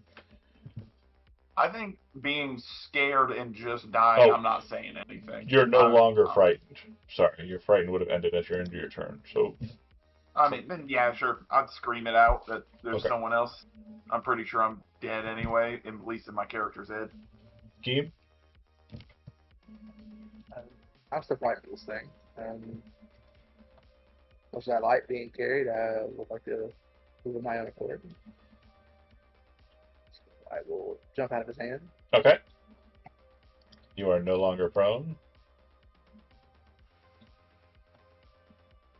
And you are still frightened because you haven't had a turn since then, or you haven't had the 2 turns since then. You were dying for the last turn you were on, and this is your first turn of being scared of it. Only thing that frightened does in this game is a penalty equal to your frightened number on any checks or rolls against it. I think I'm gonna cancel or swap my attunement to gravity, so I stop glowing. Cool. That's an action.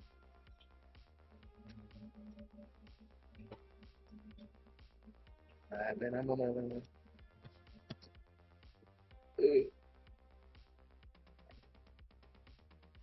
That's an adjustments. All right. That's my last one. Okay.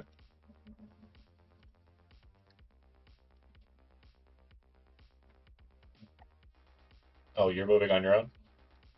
Yeah. Okay, so we are retreating. Cool. Esso.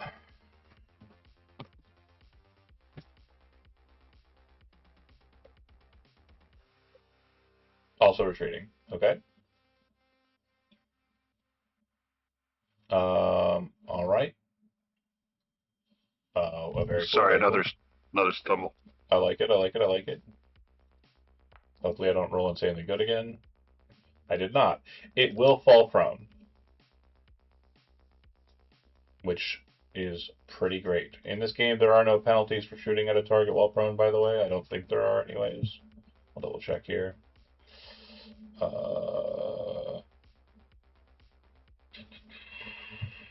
Yeah, there are no penalties on attacks made against you. So anybody can shoot you even though you're prone. Cool. Prone. And then that's it for Essa. Ross? Yep. This seems like the moment. Yeah, and so Smalls hollered that this person was over here. Yeah, and you take a quick gander, and you see it's the lady that you saw on display.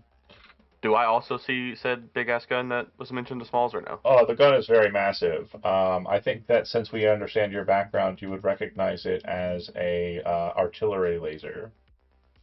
Okay.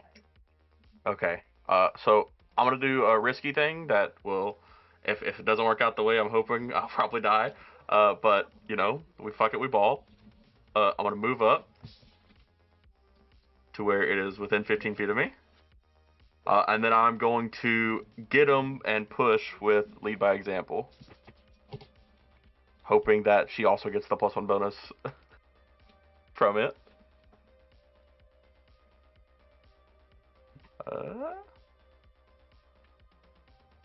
Oh, I'm wounded, so I have a minus to dexterity. Okay. Mm-hmm. Oh, no. That's going to hit. That is going to hit, yeah. Okay, so then untyped +4. Good damage. Hell okay. Yeah. Hell yeah. Hell yeah.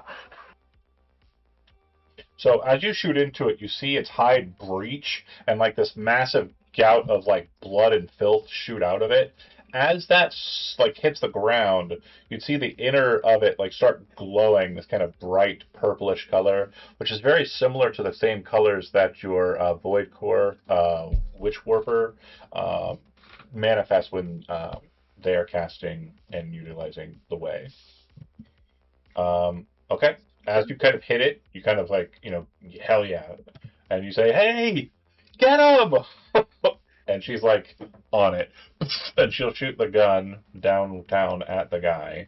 I believe that I'm in range. I just need to double check. No, she needed to be...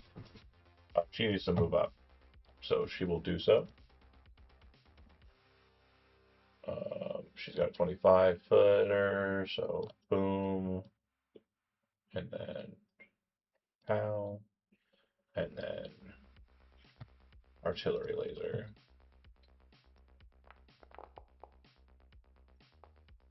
I think that hits.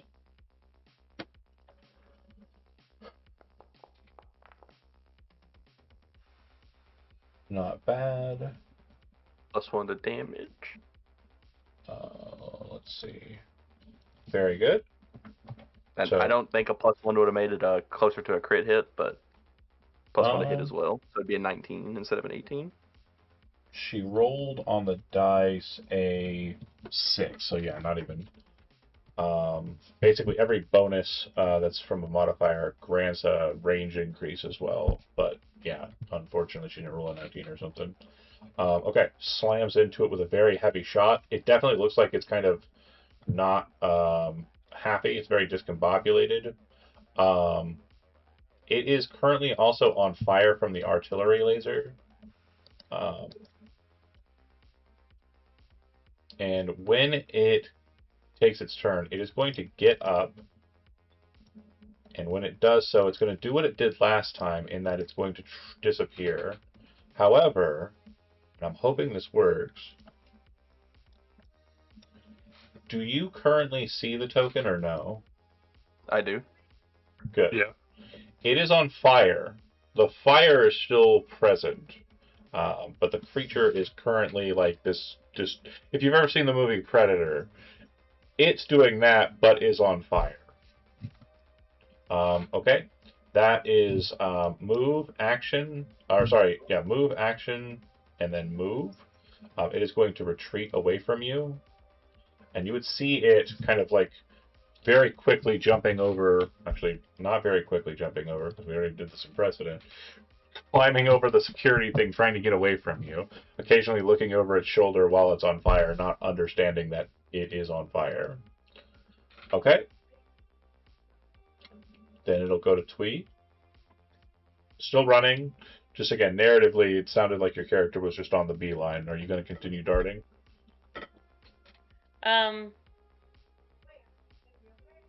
No, I'm gonna go forward to engage, to shoot. Okay. I don't have to go, just close enough. I wanna, like, come up next to Ross. Because he did yell, get him. That makes sense. Yeah. He rang the dinner bell. Am I targeting? Okay. Okay, so because of its nature, it is on fire, it is visible, but it is still technically invisible. So for the purposes of vital wounds and such like that, just to kind of offset it, you'll just have a -2 penalty to your attack. So it'd be a -1 negative. because I give you a +1. Oh, so okay, so -1. Okay, last time I put a -1, it didn't work. So let's see if it works this time. Okay, so 16 will be fine. 17 would be even more fine. Go ahead and give me the damage. And +1 to your damage too. So, Twee, like you said, you turn around and you hear the "get him," and you rush over and you slide next to the boss. You kind of plant your legs in a wide stance, holding the laser pistol in front of you. Yeah, shoot it. It hits, and you can see the creature just like explode outwards from the shot, and a bunch of blood go flying all over the place. And its form, still invisible for a bit, slams onto the ground, and then slowly begins to fill back into reality, no longer moving. Oh. I think this is almost a satisfactory level of gore. Okay, we're good. Baby cat? No. All the gore. Yeah. Fight concluded. Bear with me here for a second. While I kill this combat music and turn on this not so combat music. Thank God, I couldn't take anymore. The situation as it stands, Small, as you're kind of like explosions behind you, you kind of stop. You see her with the rifle kind of trained on it. She kind of gives you a look, like, you know, she seems to be checking you to see if you're friend or foe. Hey, so I'm a little out of breath, but I think we're here to get you. She points the gun at you. You're not getting me. Not like that, idiot. You think I'd be sitting here bleeding if we were here to fight you? In the midst of that, you say, not like that. She points the gun down like she's like, sorry. And then you say, idiot. And she points the gun back at you. Hey, watch it. I just saved you, buddy. Crawling out from under those squiddly legs. She'll kind of look at the laser rifle or the artillery laser for a second. And then kind of shrug, lowering it again. Who the hell are you? And you would just hear me yell, Ross! The talking section has begun. That's your job. Oh, mostly because I don't pay enough attention on the ship. I'm watching the ship. That's fair. That's fair. She'll lower the artillery laser, and when I say like it's an artillery laser, if you're familiar with the Warhammer 40k universe, last pistol, last rifle, last cannon. She's got a massive laser cannon that she is kind of holding and using. Good. I like that one. So who are you? We were sent here to rescue you by Billiam, I think is his name. I know. I don't know. Billix, thank you. I don't know. Billix. Billix. Oh, Cowboy okay. Billix. Yeah. It's been a long fight. Buffalo Billix. Sure. Is he paying you? Yeah. Is he paying me? That one I don't know. He just asked me to save people off this planet. I get a certain amount per head. Your head was worth the most. Alive, obviously. I know, I just worded that badly. Yeah, you guys seem to be really popular in doing that. Like, that seems to be your thing. Yeah, my head's kind of hurting. That thing did a really big scream earlier. No, I was watching.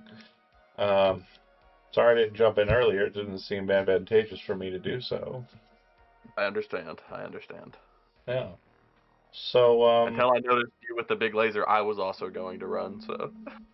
Where's your ship? We left it back near the, let's see, the first place we landed was the shipyard? Or whatever it's called. The junkyard. Kenneth Sport? I think so. She'll walk over. We saved the guy there that was... She'll walk over to you. She kind of like places the last cannon onto the charge backpack she's wearing, and it kind of like very massive wide beam on the back of her, but a place to rest it while she's walking. And she comes over to you, pulls out a data pad, shows you a map of Uraj, and points at right where your ship is. Kenneth Sport. Okay, yeah. That's a hell of a walk. Got a truck with some fellow survivors we saved. You just there's people watching it. Okay, good. Yeah. Shit, corpse brigades all over the place. Yeah, we've ran into a bunch of them also. Yeah. Taking care of them as we run into them. Well, seems like there's other matters afoot, but not my problem. And I don't give a fuck. This place is falling apart. Okay, let's go. She'll walk with you. She, as she's doing so, you see her kind of like picking up the parts of the drones that slammed into it. And she actually looks at Twee, who I assume is doing likewise. Hell yeah. She'll kind of nod at you. We'll, I got a new build. She'll say, we'll, argue over who gets what when we get to your ship, I guess. Or maybe I'll shut up and just be nice and let you keep them. And she'll give you like a very charming wink and make her way to the truck. On the way... Real quick. Is there anything salvageable from this thing? Warp-wise? No, not really. Okay. It definitely looks as though this is a manifestation. Like, it is not an actual, like, entity of the warp. It's more kind of a... let me explain. So the way is everything. It is in everything. It flows through everything. Manifestations of the way will basically be things that are conjured up by way users. And they are usually like some designation of some physical thing or some mental thing that is being made tangible. Out of character above table, your character doesn't know this, but the creature you just fought is an aspect of fear made manifest. And gotcha. That's why Geem is out of character affected by it. Gotcha. I just the glowy thing made me think maybe there was something in there that. Oh, I got you. No, it was more kind of like a horror movie, you know, like when like Freddy or somebody like gets cut or something, and like it actually hurts them for real. They're kind of like bright white glowing out of them, or like poltergeist or what have you. Yeah, that kind of shit. Okay. Well, he'll still do it. He'll just be covered in blood, and then he'll just be... It very much is tangible and visceral, and you're like, you know, getting through it, and like the blood is very human. There's also a moment as you're dealing with the organs and whatnot, you can see the face of like one of your initial captors, like in the viscera of it, and when you double take it and check it again, it's not that. It is just a trick of the mind or a trick of the eyes. Yeah. here made manifest. Okay. Does anybody have anything to ask, talk to, mention to, talk about, whatever, with Pete on the way back to the ship, or is this just the job? Actually, I do have a question. This one is just for like, Twee could pilot those drones. Could Twee have taken the last intact Dragonfly drone and just changed it instead of making a whole new one? She can't take it and not make a whole new one. She still has to make a whole new one. It's just that as a base, that would probably be better, and I'm okay with that. Okay. And yeah, I won't be able to get that token adjusted right now because I'm no solution. I can't make cool tokens on the fly like he does. But I'll figure it out over the course of the week. Okay, so is it a straight drive, or are you maneuvering in any way that's outside of the norm? Just trying to be as stealthily as possible, maneuvering. Kind of following the same route that you were utilizing, going out towards the waterway and then around. Okay. Yeah, if that's the case, then we get back to the ship without much issue. And I will move us to the interior of said ship.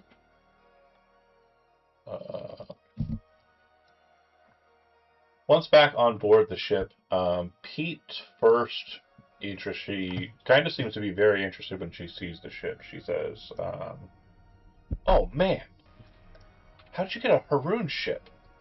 Where did you get a Haroon ship? That's so awesome." And when she gets on board, she figures that Twee's the engineer. She says, "You got to show me the underbelly of this thing." Do you or no? No, I will. She's pretty cool. All right. So you two head to the engine, and once kind of in stock and ready to go, who's piloting us out of here? I will pilot. Okay. So as we mentioned, there are currently hegemonic ships docked above. They are not claymores. I don't think I said there was a claymore present here, right? Remember, so.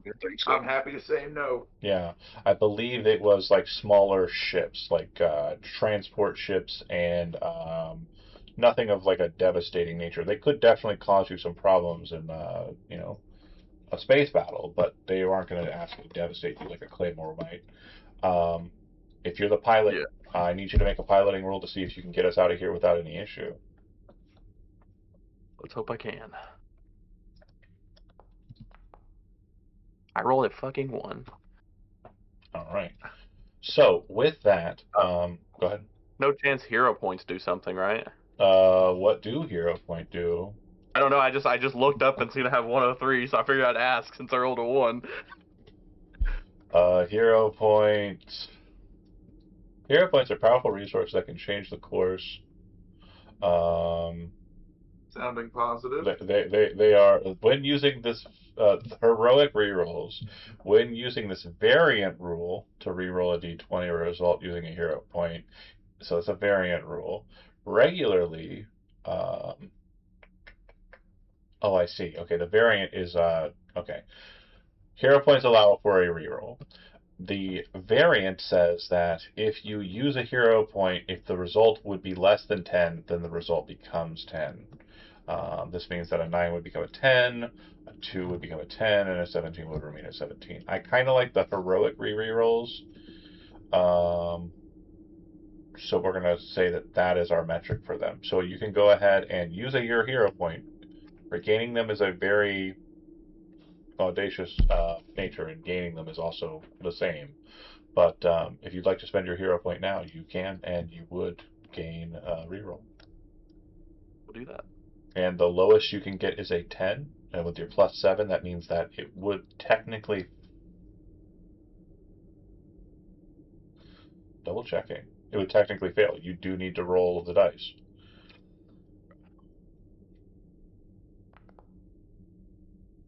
Okay, success. So, you pilot the ship. There is a brief window where you feel like... that's too bad. We were going to do a space fight. There is a brief window where you feel like you are being monitored by what appears to be kind of a larger ship. But not like a Claymore size ship. Definitely some sort of combat craft or something. And it does break away, but you manage to kind of outpace it and get out of dodge a lot quicker than it gets to you. Moving here for a second, just to kind of move us back above board here. You are in the Cambion Expanse. Obviously, there are two primary ways to get out of the Expanse. You can head to Harass, then take the jump gate there back to Telia Velis at Diva, or you can just try and make the long expanse back to Diva.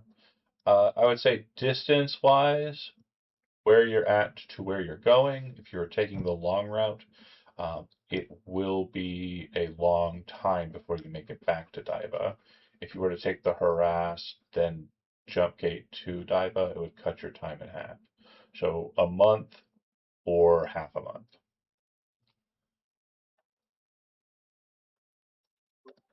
Half a month will be better for our supplies, right? Because we have all these extra people on the ship You to do, feed. yeah. That's true. But Much it would put you into the inner system. Yeah, as much as I don't like going into the inner system, I do also have to think about supplies and expenses. Well, being the captain of the ship. Yeah, you would have enough supplies, resources to kind of like feed everybody. I mean, you guess, but there's also the possibility that with the situation as it stands, there could also be chances of running afoul inside the Cambion. Remember, we had a couple random rolls for in Cambion move. So yeah, I think I'll have to swallow my fear and actually use the jump gate. Okay, so go ahead and give me one random. John, I have an important question. Fire away. How far along is the lady with the baby? So she is probably in her second trimester, so she's got some time. Okay, so she's not gonna give birth on her ship in this time. No, All right. No. All right. So that means that it's clear and easy travel. So when you make it to Harass, you can you have options. You can just try to go straight for the gate. The Cambion gate is here. The Cambion gate is a simple structure. This gate connects directly to Teleavelis, and it is, again, a huge deduction in time travel. Travel time, not time travel.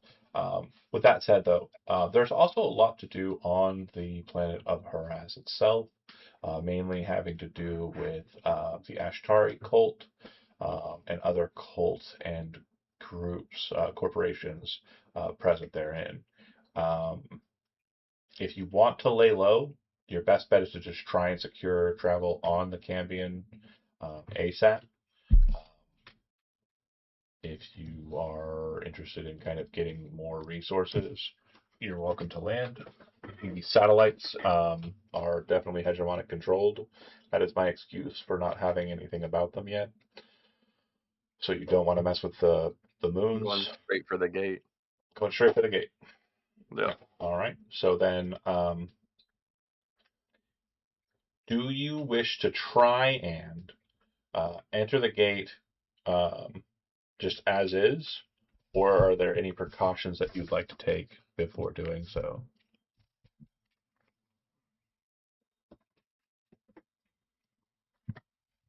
I don't suppose we have a way of I know we can't camouflage our ship, but if I remember correctly from the last time we played a game similar to this, we had a code that was like, hey, this registers our ship as who we are. I could be remembering wrong. Could be thinking of. You're right. So there is a means of like the ship being registered and not being correctly identified as the ship that it is. That's absolutely 100% correct. However, due to the kind of iconic and rare nature of your craft, having different kind of codes or understandings might not benefit you too much. Be the best. But I will say that your codes are present. If you want to bolster those codes, you can certainly go ahead and give me if somebody has hacking tools, they can give me a computers roll to see if they can try and make it so that you are actually officially in the queue for the jump gate. Oh yeah, perfect. If somebody could do that, that would be so clutch. If we have any left, I could grab some from the inventory and do it. Chandler, you want to do it or you want me to do it? You are better at it than I am, to my memory. Okay, I just want to. I have an 8. Doesn't matter. I have an 8 as well, but I roll 4s and 5s most of the night, so. That is fair. So, Kimmy, you've done this a dozen times. Hell, you came out from here, so you know exactly what the patterning is. But you know that the problem is that due to the fact that all 4 of Haras's satellites are currently hegemonically controlled, you understand that they have made moves on Haru based on what you kind of are able to pick up. There is a very large hegemonic presence here in the inner system. You're going to enter the queue, and your ship is going to be marked as such. There's no way for you to stop it from being flagged by security. Now, the only way that you'd be able to kind of get through that is if someone amongst your number has some means of getting in contact with the people who would be on that other side, which isn't going to be too hard. We live in space, we can make phone calls to whoever. But some form of connection, some form of means of kind of like, greasing the wheels here, possibly some credits exchanged or some, you know, what's the other one called? UMBs? UPB. Yeah, UPBs. So there's definitely some greasing that might be required. And then there are the people on your ship, if you can't personally think of who to talk to, and let's keep in mind we keep those groups individualized.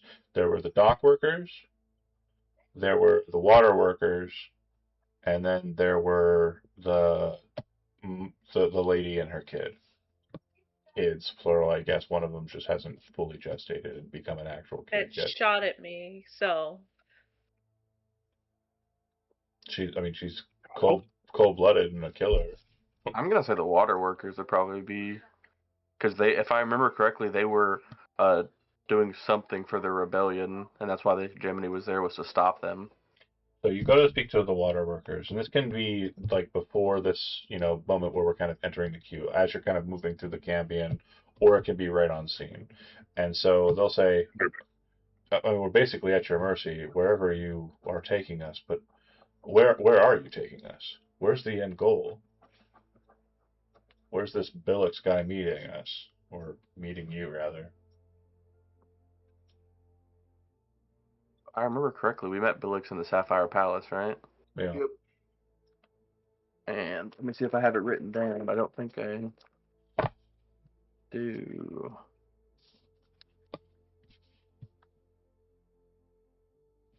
At the Modad? Is that what you're looking for, the name of the bar?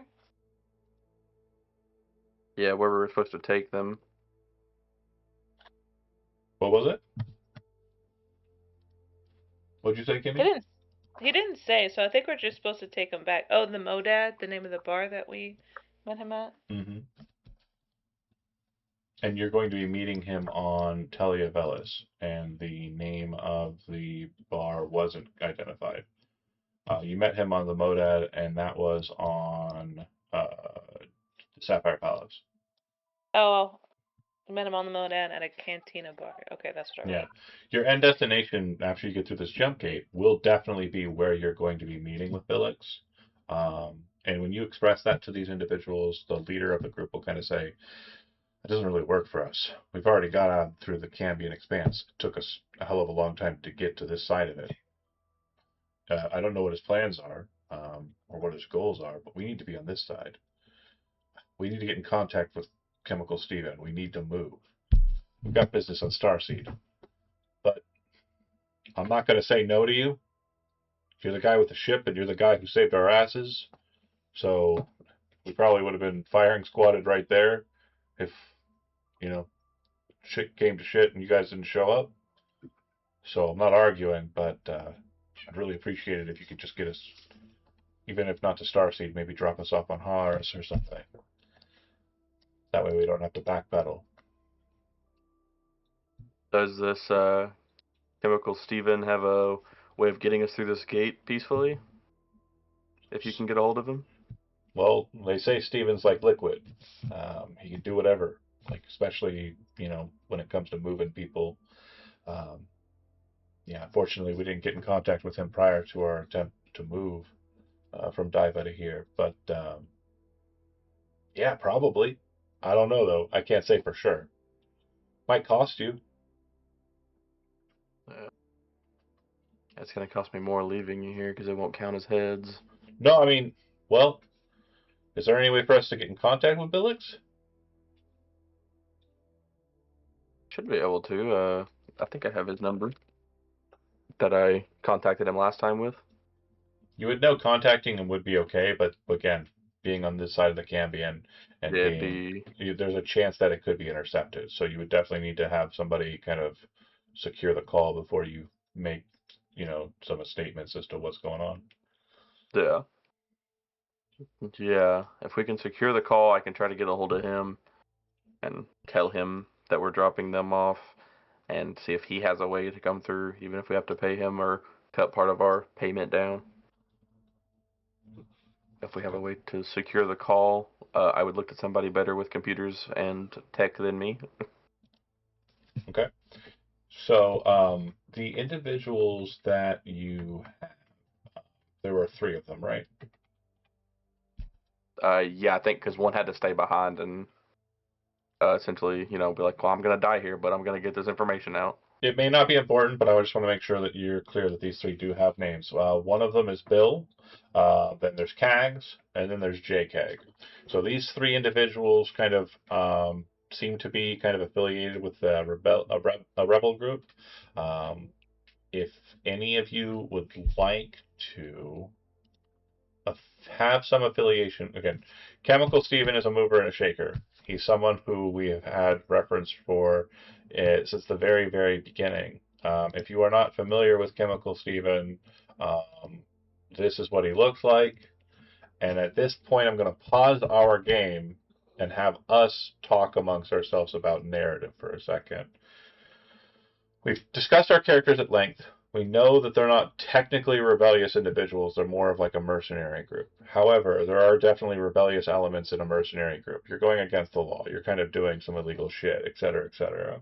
Chemical Steven is a huge mover and shaker when it comes to the rebellion specifically. He is anti-hegemony, and he fucking hates them. But he's a class act. High class fixer, definitely on top of his game, very focused on making sure everybody who works with him feels right about it and isn't harmed unless he can't avoid it. In your history, obviously, there are a couple characters who I know have no history with Chemical Steven, and those being our way users. There's no way Geem would have ever met Chemical Steven having been shot out of a fucking void off in the distance and crashing on a jungle planet to be found by the crew. And there's no way that a robot that you secured in the middle of the Cambion expanse and haven't returned to this side of said expanse since you would have ever engaged with him. However, we do have a character who has a decent amount of connections. I believe that's something that's been established in Smalls. And we do have 2 characters who did do some prior work on this side of the expanse before dipping away with that ship. So my question to you 3 is, do you know who Chemical Steven is? It's your choice, yes or no. And if you want to shorthand, like really quickly describe like your interactions with him and how you feel about him, that would be cool.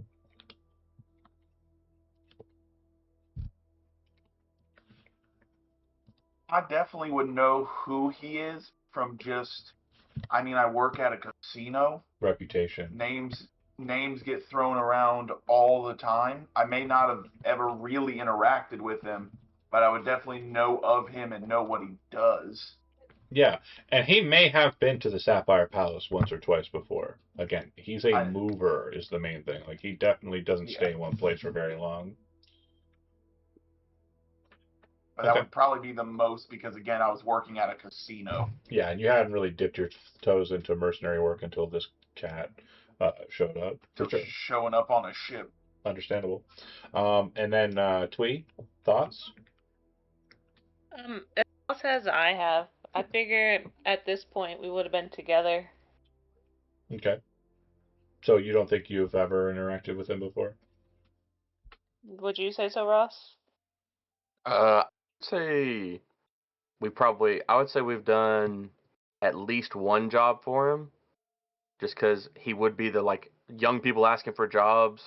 He'd probably catch on to that pretty quick, Yeah. and be like, yeah, I can help you out, type Yeah. deal. Maybe done one or two jobs before we went across. Now, with that being said, he probably took a special interest in your ship early on. And I don't want you to think that like he's hunting for it or trying to gun for it or anything. It's more likely the case that he knows who your father is, and that's what I was thinking too. He probably had you work for him, figured out who you were, and then was like arm's distance away. So you were like, "Yeah, I could do some more work. That was really great. That was a wonderful experience. I had a great job, and then that was a lot of money." And he's like, "See ya," and kind of cut you loose. So it may be a situation where you think that Chemical Steven isn't so much like um, you're not sure. The vibe may not be present there, and it's mostly not because of him. He's definitely vibes galore.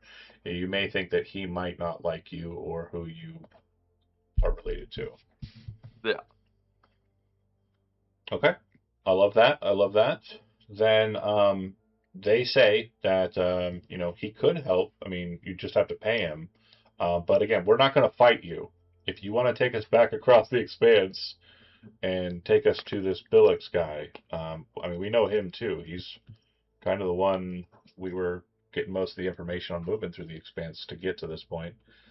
So, yeah, we're good either way. We would just prefer to make it to Starseed. And Bill on the team here, Bill Whitlingham, he says, "Yeah, I got family in Starseed. Haven't seen him for 3 cycles." And that's basically what you get from those 3. Now, there were a total of, I think, 5 individuals that were located at Kennethsport.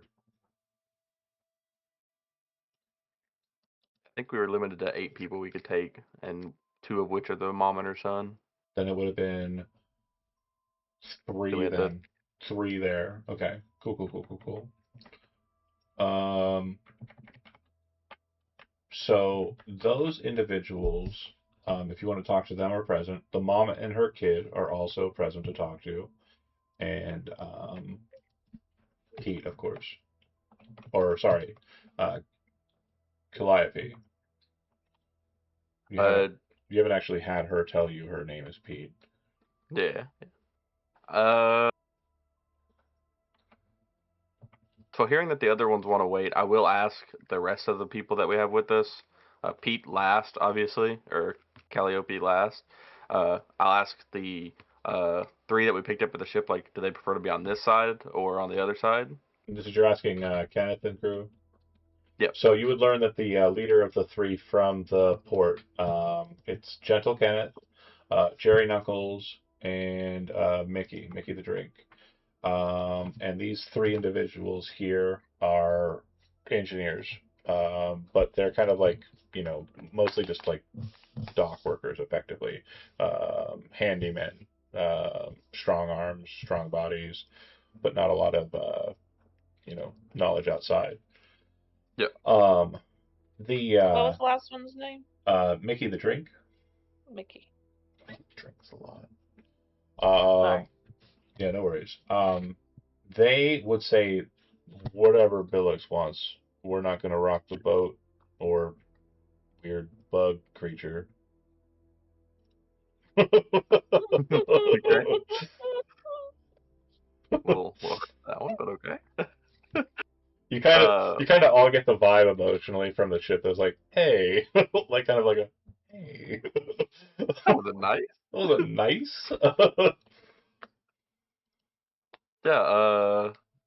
Okay. Considering they don't have a preference, does the mom and her kid have a preference?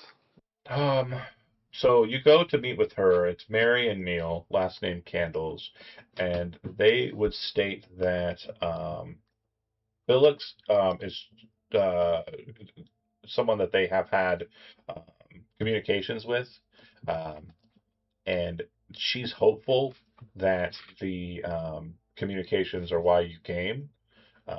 This is the first time you've heard her name ever, so you're pretty sure that like he wasn't specifically targeting her. Obviously, he was focused mainly on Calliope. Yep. But based on what she says, it's her hope that she's going to be relocated by Billix to somewhere safe.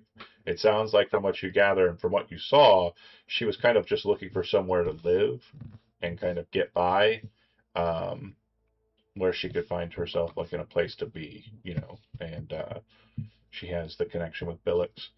She'll kind of blather on for a bit about it too. I'm not going to role play her blathering on, but she does kind of mention that her dead husband is Billix's brother. So, okay. And you get this because Neil, the boy, he says Uncle Billix. Okay. Good to know.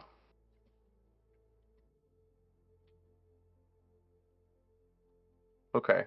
And last but certainly not least, I'll go up to Calliope and ask if they have any preference. Do they want to be on this side, or are they okay going back to the other side? When you say her name, Calliope, she says, it's Calliope. Never mind, Pete. You can call me Pete. Pete? Okay. I would really like to get back to my ship. I had a bit of a rough bender, and unfortunately lost track of time. And here we are. Do you know where your ship is? I have no idea where my captain took it. No idea whatsoever. Pretty sure that son of a bitch is probably somewhere in fucking the Dracia system by now, I guess. Who fucking knows? Yeah. I'm definitely interested in finding that. If this Billix guy was able to find me well enough, I'm assuming that he was asking my name for a reason. Yeah. Did he tell you what that is? Did not. I don't really, like Billix from what I know of him. Well, very limited, connections, but I believe him and my captain were on good terms, so maybe that's what he's doing. Okay. Got a question for you though. If this Billix tries to go sideways on me, would you be interested in turning code on him? I mean, I'm really doing it for the money. Can't really give you anything straight up and right away, but I can tell you this. The ship that I'm talking about, my ship, it's Stardust Serenade. You ever heard of it? No. Yeah, I think so. No. Probably not. Probably not. Okay. And she kind of goes, that fucking Jazz is such a goddamn liar.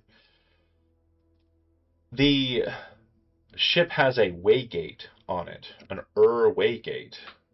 Limited jump capabilities. You can jump from system to system with it. And, well, let's just say I'm not really interested in dying. And if this Billix guy is going to be a problem, maybe we can negotiate something.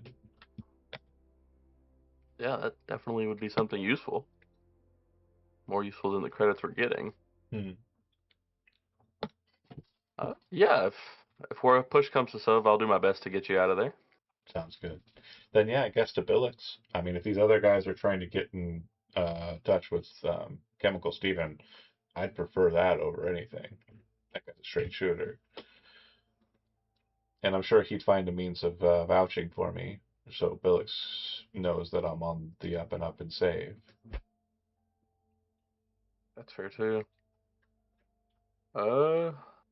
Yeah, we'll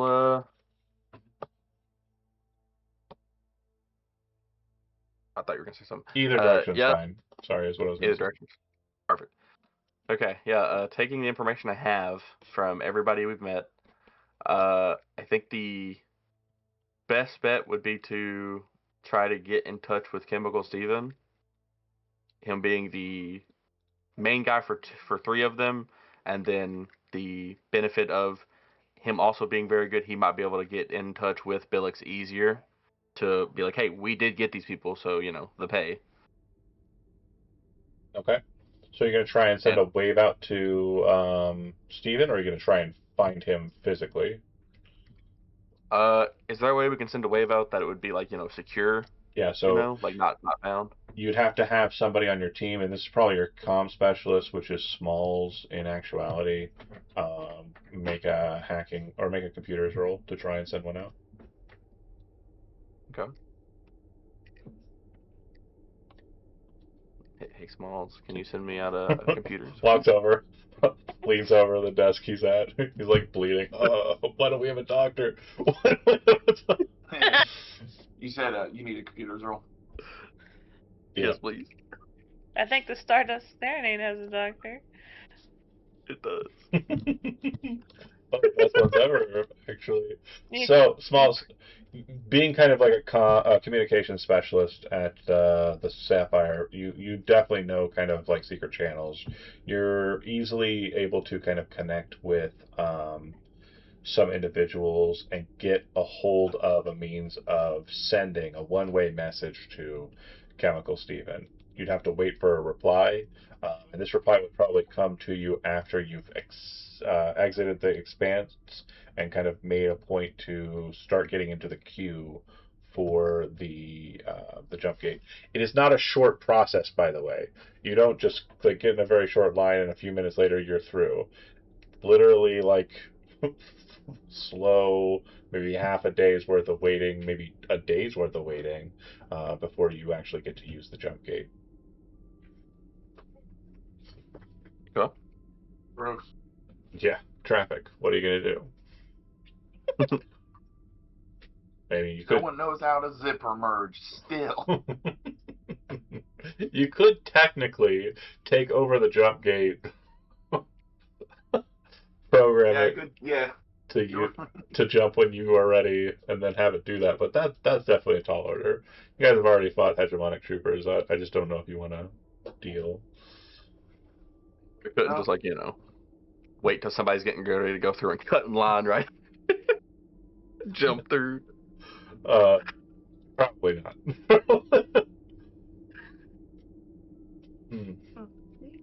Just I call dibs. That's how it works. That works. I know you couldn't hear me call dibs, but I definitely did. Yeah, I think it's very much a situation where the jump gate that they have is a artificial one compared to the gates, so they actually have to program like almost to the letter, like exactly how much like material is moving through the gate before they zip it through. So if you are like, oh, we're cutting off this van, and you're like a little hot rod car, it's going to send you like you was sending the big car, and it's going to shoot you right through Diva, like. So you definitely want to join the queue. But with that, you're able to kind of get a message out. What's the message say? What are you sending, Steve? Is there just because of D&D? Is there a limit to the message? Like, okay. No. I just wanted to make sure. 25 words, bitch. No, there's not. Yeah, I'll send a message out saying that we saved, and give him the names Bill, Cag, J. Craig, or J. Cag,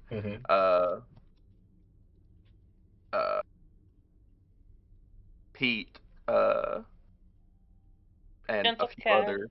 Jerry the Knuckles. Yeah, but they didn't care about where they were going. This was more for the people that wanted to stay on this side. But yeah. I'll put the message out that we saved them and are, they're looking to stay on this side. We're looking to go through.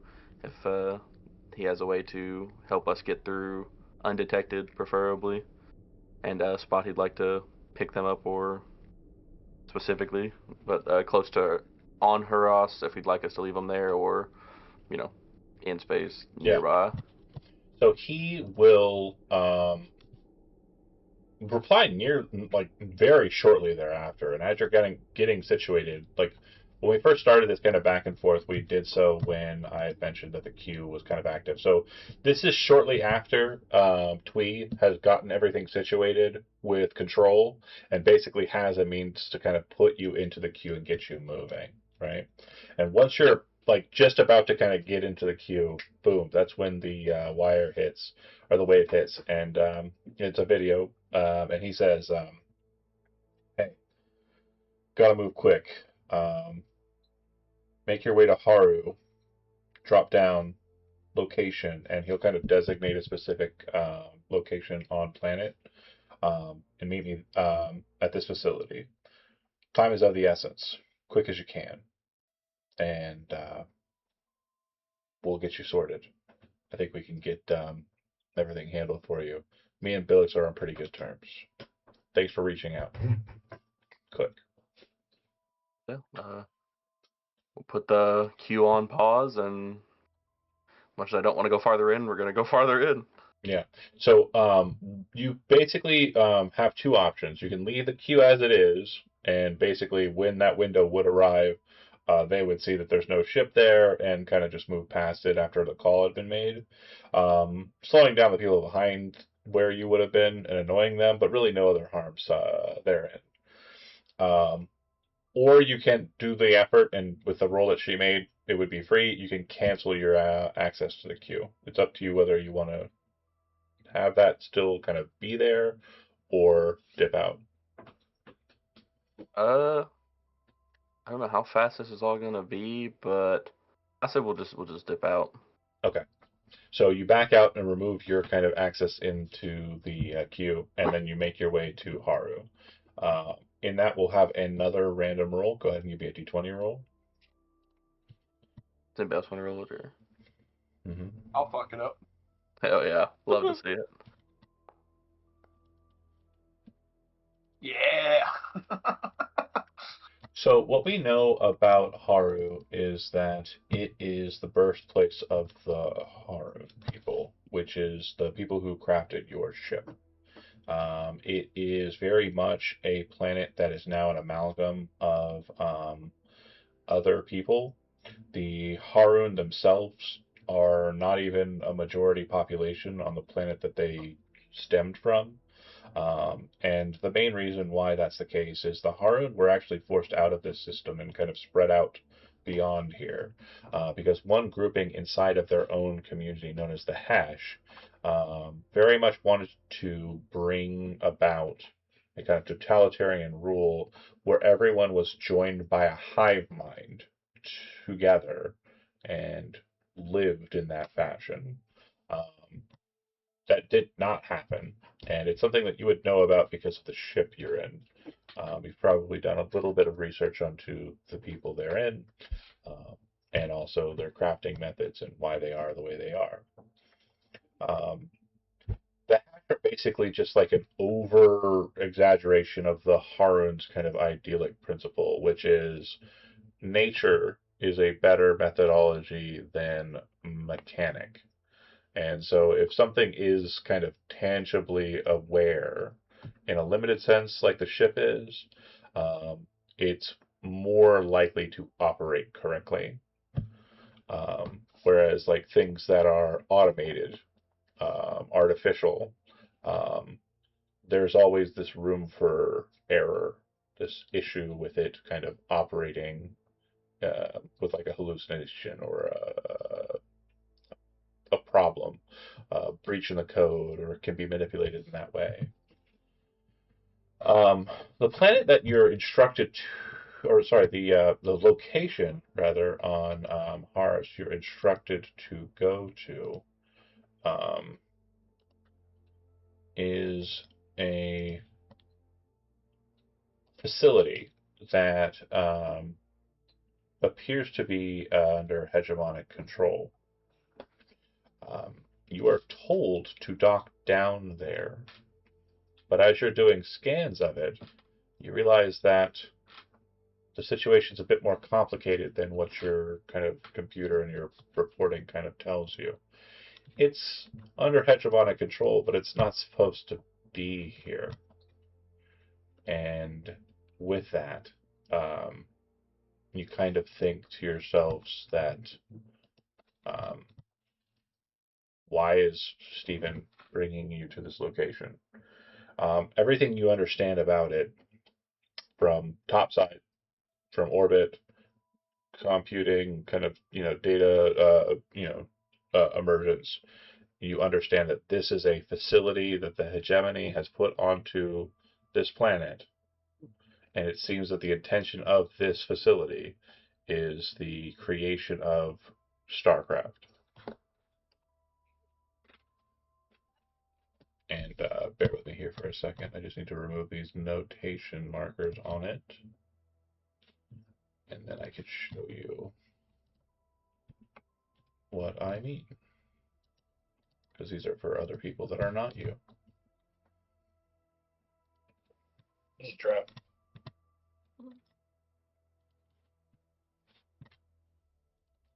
Oh, is it not showing anything? Hold on.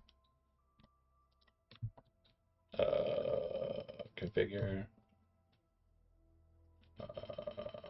Lighting. Save.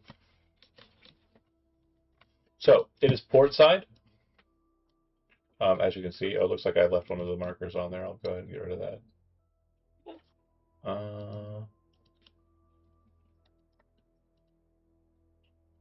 So it is port side, and it does appear to be that the fabrication facility has been damaged heavily.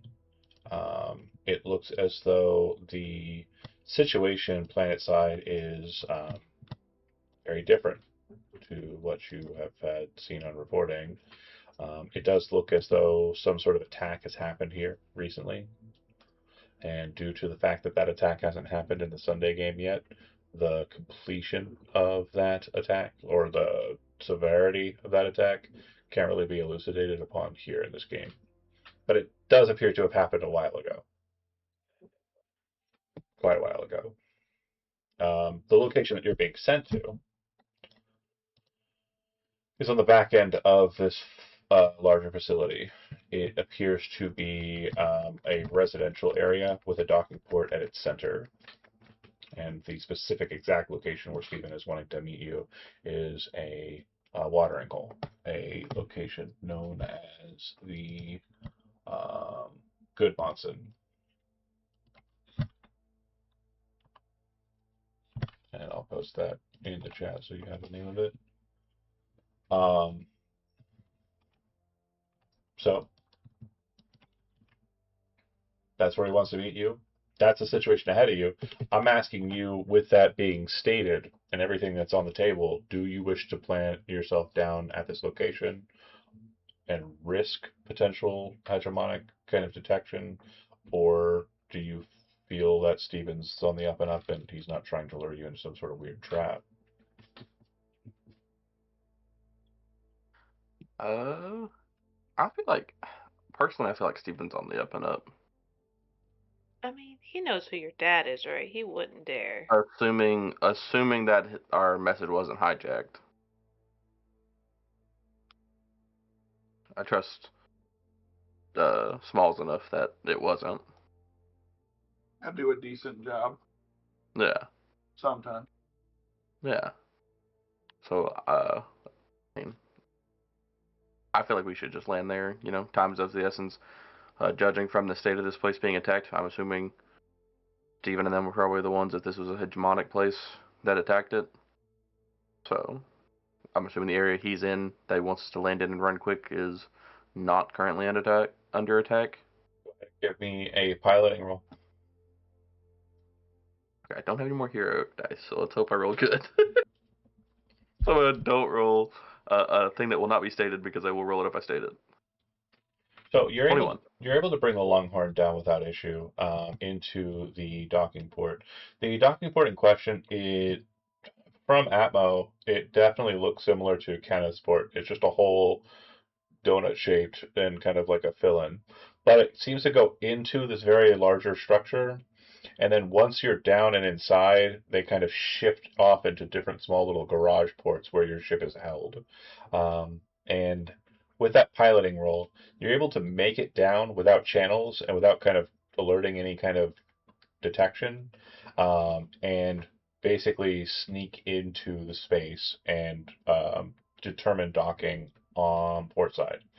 Once you are down and landed, The individuals that are with you, the workers wish to remain on ship. The candles wish to remain on ship. But Bill, Cags, and JK would like to attend you and kind of go with you to where you're going. And that's very similar to what they kind of did when they were with you on Iran. And I assume Pete would also like to go for the Steven. Pete is actually good with that as well. Yeah, she's coming along. So you make your way to the Monson. It is a very strange affair. So if you're familiar with like fantasy, Battlestar Galactica, your Star Wars, your whatever. Very clean, even TV lighting throughout this place, right? You land in the docking bay, very clean, very tidy. The hallway is very, white, padded walls with like the runner lights along the side of the ceiling. But when you open up the door, that seems to be indicative of the Monson, according to like all of the maps and readouts. The liminal space that you were just in changes to a very like it doesn't feel artificial, but you know it is. Like hardwood panel walls, like very beautifully lit, like chandelier structures in the roof. There are framed pictures, like old style photography, from that hasn't been used in aeons, kind of on the walls of random people, either in the booths. There's places here. It's like walking into a Buca de Beppo off of like Galaxy's Edge at Disney. Is the framing I kind of want to give you here. The person at the valet's booth or the host booth kind of looks at you and says, "Hello, do you have a reservation?"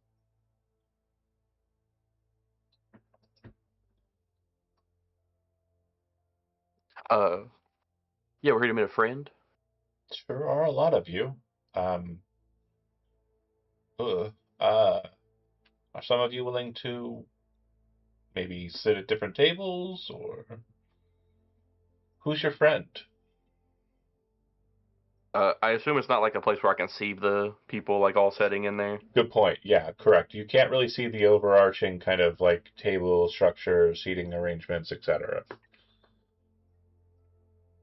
Yeah, assuming I can't see him, I'm here to meet a friend named Steven.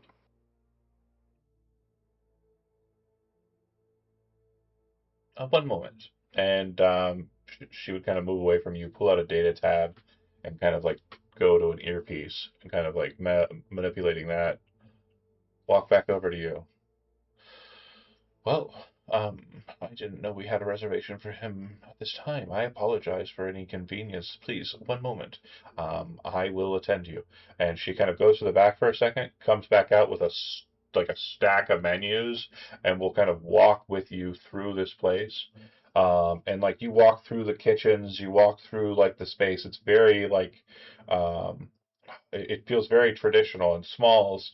As we're walking through this place, there's a place kind of like this, but not as like.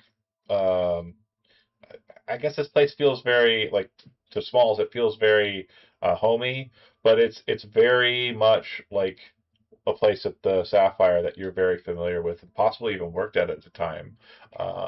It's an Italian restaurant, but it's not Italian because there's no Italian. It is an old. It's what's known as an old style restaurant. The style is said to have been one of the last remnants of cooking that the were that they gave to the people after them. Um, you're led back to a private area. You kind of see like the the house, but you're taken back to a private area that's kind of off to the side. And when the door opens, very long table, a very round table, and at the opposite side from the door, kind of backlit by a glass paneling that shows the kind of uh, fields and land and kind of smaller city buildings outside. of this specific location on Haru, sitting there in a kind of the lead chair is Chemical Steven. With the time being where it's at, I'm going to go ahead and say that this is a pretty good ending point, and we will begin next session with the meeting of Chemical Steven and the delicious Bugada dinner. Thanks for watching, those that did. We will see you next week, and we will continue from there. Ciao for now.